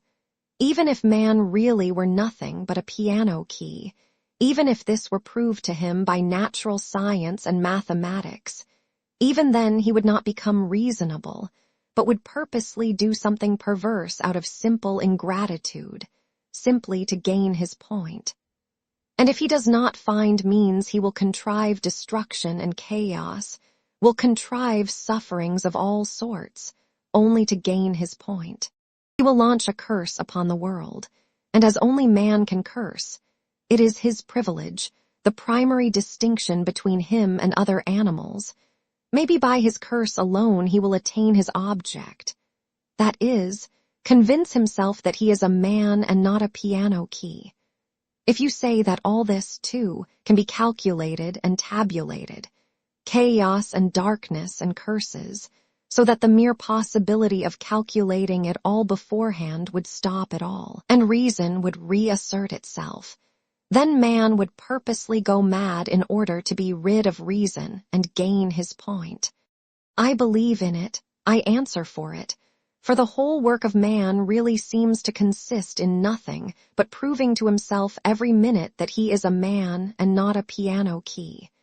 It may be at the cost of his skin, it may be by cannibalism. And this being so, can one help being tempted to rejoice that it has not yet come off, and that desire still depends on something we don't know? You will scream at me, that is, if you condescend to do so, that no one is touching my free will, that all they are concerned with is that my will should of itself, of its own free will, coincide with my own normal interests, with the laws of nature and arithmetic. Good heavens, gentlemen, what sort of free will is left when we come to tabulation and arithmetic, when it will all be a case of twice two make four? Twice two makes four without my will, as if free will meant that. Gentlemen, I am joking, and I know myself that my jokes are not brilliant, but you know one can't take everything as a joke. I am, perhaps, jesting against the grain. Gentlemen, I am tormented by questions. Answer them for me. You, for instance, want to cure men of their old habits and reform their will in accordance with science and good sense. But how do you know not only that it is possible, but also that it is desirable to reform man in that way? And what leads you to the conclusion that man's inclinations need reforming? In short, how do you know that such a reformation will be a benefit to man? And to go to the root of the matter, why are you so positively convinced that not to act against his real normal interests guaranteed by the conclusions of reason and arithmetic is certainly always advantageous for man and must always be a law for mankind? So far, you know, this is only your supposition. It may be the law of logic, but not the law of humanity. You think, gentlemen, perhaps that I am mad. Allow me to defend myself. I agree that man is preeminently a creative animal, predestined to strive consciously for an object and to engage in engineering. That is, incessantly and eternally to make new roads, wherever they may lead. But the reason why he wants sometimes to go off at a tangent may just be that he is predestined to make the road.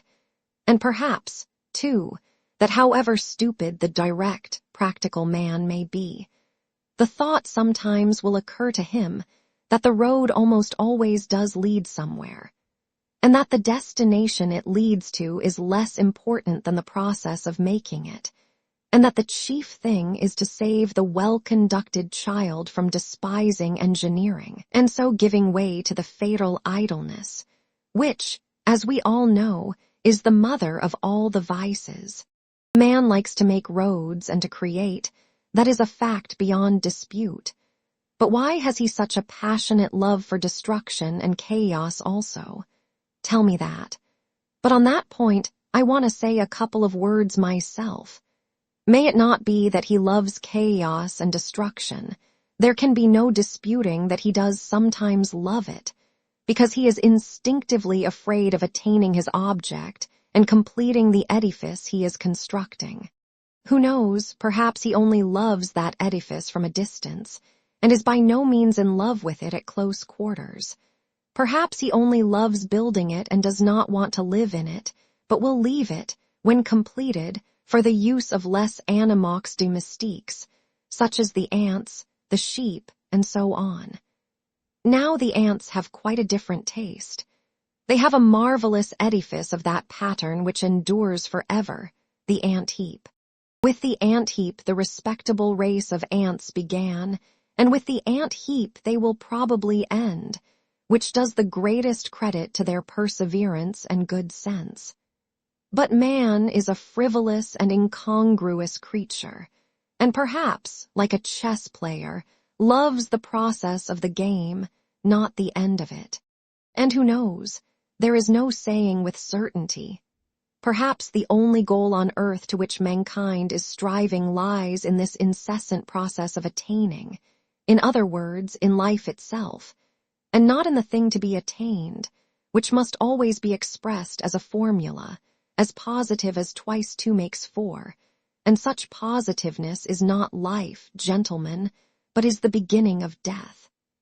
Anyway, man has always been afraid of this mathematical certainty, and I am afraid of it now. Granted that man does nothing but seek that mathematical certainty, he traverses oceans, sacrifices his life in the quest, but to succeed, really to find it, he dreads, I assure you. He feels that when he has found it there will be nothing for him to look for. When workmen have finished their work they do at least receive their pay, they go to the tavern, then they are taken to the police station, and there is occupation for a week. But where can man go? Anyway, one can observe a certain awkwardness about him when he has attained such objects. He loves the process of attaining, but does not quite like to have attained, and that, of course, is very absurd. In fact, man is a comical creature. There seems to be a kind of jest in it all. But yet mathematical certainty is, after all, something insufferable. 2 × 2 = 4 seems to me simply a piece of insolence. 2 × 2 = 4 is a pert coxcomb who stands with arms akimbo barring your path and spitting. I admit that 2 × 2 = 4 is an excellent thing, but if we are to give everything its due, 2 × 2 = 5 is sometimes a very charming thing too. And why are you so firmly, so triumphantly, convinced that only the normal and the positive, in other words, only what is conducive to welfare, is for the advantage of man? Is not reason in error as regards advantage? Does not man, perhaps, love something besides well-being? Perhaps he is just as fond of suffering. Perhaps suffering is just as great a benefit to him as well-being. Man is sometimes extraordinarily, passionately in love with suffering, and that is a fact. There is no need to appeal to universal history to prove that. Only ask yourself, if you are a man and have lived at all. As far as my personal opinion is concerned, to care only for well-being seems to me positively ill-bred. Whether it's good or bad, it is sometimes very pleasant, too, to smash things. I hold no brief for suffering nor for well-being either. I am standing for my caprice, and for its being guaranteed to me when necessary. Suffering would be out of place in vaudevilles, for instance. I know that. In the palace of crystal, it is unthinkable. Suffering means doubt, negation. And what would be the good of a palace of crystal if there could be any doubt about it? And yet I think man will never renounce real suffering. That is, destruction and chaos. Why? Suffering is the sole origin of consciousness. Though I did lay it down at the beginning that consciousness is the greatest misfortune for man, yet I know man prizes it and would not give it up for any satisfaction. Consciousness, for instance, is infinitely superior to twice 2 makes 4. Once you have mathematical certainty, there is nothing left to do or to understand. There will be nothing left but to bottle up your 5 senses and plunge into contemplation. While if you stick to consciousness, even though the same result is attained, you can at least flog yourself at times, and that will, at any rate, liven you up. Reactionary as it is, corporal punishment is better than nothing. You believe in a palace of crystal that can never be destroyed, a palace at which one will not be able to put out one's tongue or make a long nose on the sly. And perhaps that is just why I am afraid of this edifice, that it is of crystal and can never be destroyed, and that one cannot put one's tongue out at it even on the sly. You see, if it were not a palace, but a hen house, I might creep into it to avoid getting wet, and yet I would not call the hen house a palace out of gratitude to it for keeping me dry. You laugh and say that in such circumstances a hen house is as good as a mansion. Yes, I answer, if one had to live simply to keep out of the rain. But what is to be done if I have taken it into my head that that is not the only object in life, and that if one must live, one had better live in a mansion? That is my choice, my desire. You will only eradicate it when you have changed my preference. Well, do change it. Allure me with something else. Give me another ideal. But meanwhile, I will not take a hen house for a mansion. The palace of crystal may be an idle dream. It may be that it is inconsistent with the laws of nature, and that I have invented it only through my own stupidity, through the old-fashioned irrational habits of my generation. But what does it matter to me that it is inconsistent? That makes no difference since it exists in my desires, or rather exists as long as my desires exist. Perhaps you are laughing again. Laugh away. I will put up with any mockery, rather than pretend that I am satisfied when I am hungry. I know, anyway, that I will not be put off with a compromise, with a recurring 0, simply because it is consistent with the laws of nature and actually exists. I will not accept as the crown of my desires a block of buildings with tenements for the poor on a lease of 1,000 years, and perhaps with a signboard of a dentist hanging out. Destroy my desires, eradicate my ideals, show me something better, and I will follow you. You will say, perhaps, that it is not worth your trouble, but in that case, I can give you the same answer. We are discussing things seriously. But if you won't deign to give me your attention, I will drop your acquaintance. I can retreat into my underground hole. But while I am alive and have desires, I would rather my hand were withered off than bring one brick to such a building. Don't remind me that I have just rejected the palace of crystal for the sole reason that one cannot put out one's tongue at it. I did not say because I am so fond of putting my tongue out. Perhaps the thing I resented was that of all your edifices there has not been one at which one could not put out one's tongue. On the contrary, I would let my tongue be cut off out of gratitude if things could be so arranged that I should lose all desire to put it out. It is not my fault that things cannot be so arranged. and that one must be satisfied with model flats. Then, why am I made with such desires? Can I have been constructed simply in order to come to the conclusion that all my construction is a cheat? Can this be my whole purpose? I do not believe it. But do you know what? I am convinced that we underground folk ought to be kept on a curb. Though we may sit 40 years underground without speaking, when we do come out into the light of day and break out, we talk and talk and talk. The long and the short of it is, gentlemen, that it is better to do nothing. Better conscious inertia, and so hurrah for underground. Though I have said that I envy the normal man to the last drop of my bile, yet I should not care to be in his place such as he is now, though I shall not cease envying him. No, no, anyway the underground life is more advantageous. There, at any rate, one can. Oh, but even now I am lying. I am lying because I know myself that it is not underground that is better, but something different, quite different, for which I am thirsting, but which I cannot find. Damn underground. I will tell you another thing that would be better, and that is, if I myself believed in anything of what I have just written.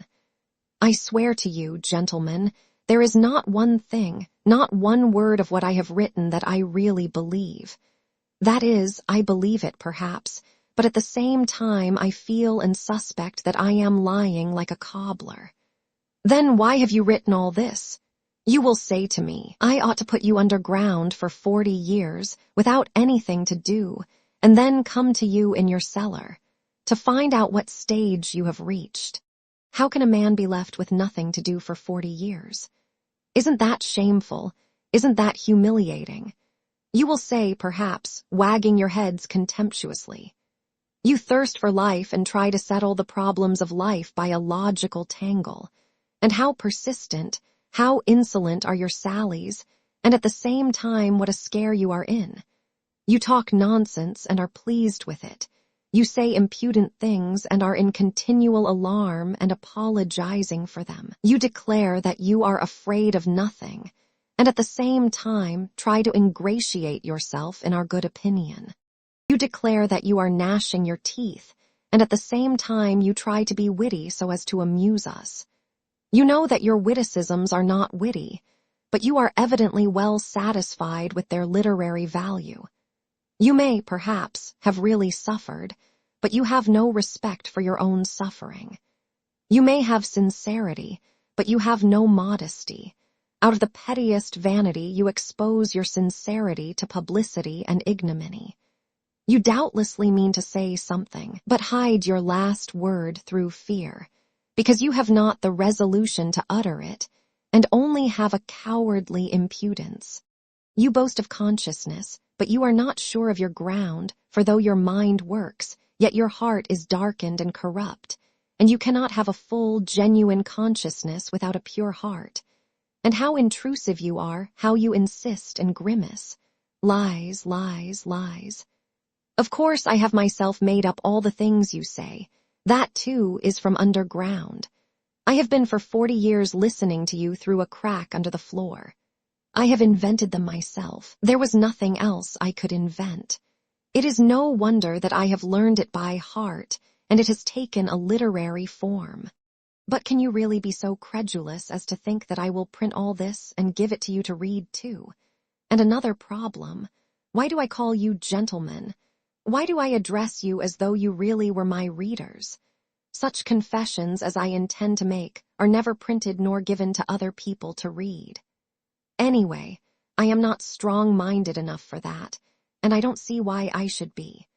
But you see, a fancy has occurred to me, and I want to realize it at all costs. Let me explain. Every man has reminiscences which he would not tell to everyone, but only to his friends. He has other matters in his mind which he would not reveal even to his friends, but only to himself, and that in secret. But there are other things which a man is afraid to tell even to himself, and every decent man has a number of such things stored away in his mind. The more decent he is, the greater the number of such things in his mind. Anyway, I have only lately determined to remember some of my early adventures. Till now I have always avoided them, even with a certain uneasiness. Now, when I am not only recalling them, but have actually decided to write an account of them, I want to try the experiment whether one can, even with oneself, be perfectly open and not take fright at the whole truth. I will observe, in parenthesis, that Heine says that a true autobiography is almost an impossibility, and that man is bound to lie about himself. He considers that Rousseau certainly told lies about himself in his confessions, and even intentionally lied, out of vanity. I am convinced that Heine is right. I quite understand how sometimes one may, out of sheer vanity, attribute regular crimes to oneself, and indeed I can very well conceive that kind of vanity. But Heine judged of people who made their confessions to the public. I write only for myself, and I wish to declare once and for all that if I write as though I were addressing readers, that is simply because it is easier for me to write in that form. It is a form, an empty form. I shall never have readers. I have made this plain already. I don't wish to be hampered by any restrictions in the compilation of my notes. I shall not attempt any system or method. I will jot things down as I remember them. But here, perhaps, someone will catch at the word and ask me, if you really don't reckon on readers, why do you make such compacts with yourself, and on paper too?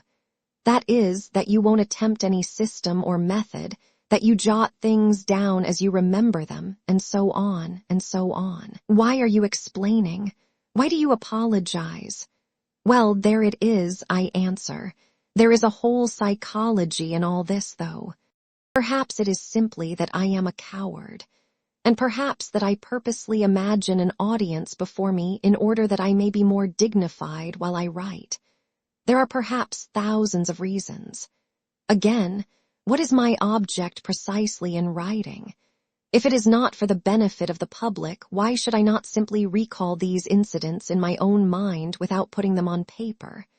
Quite so, but yet it is more imposing on paper. There is something more impressive in it. I shall be better able to criticize myself and improve my style. Besides, I shall perhaps obtain actual relief from writing. Today, for instance, I am particularly oppressed by one memory of a distant past. It came back vividly to my mind a few days ago and has remained haunting me like an annoying tune that one cannot get rid of. And yet I must get rid of it somehow. I have hundreds of such reminiscences, but at times someone stands out from the 100 and oppresses me.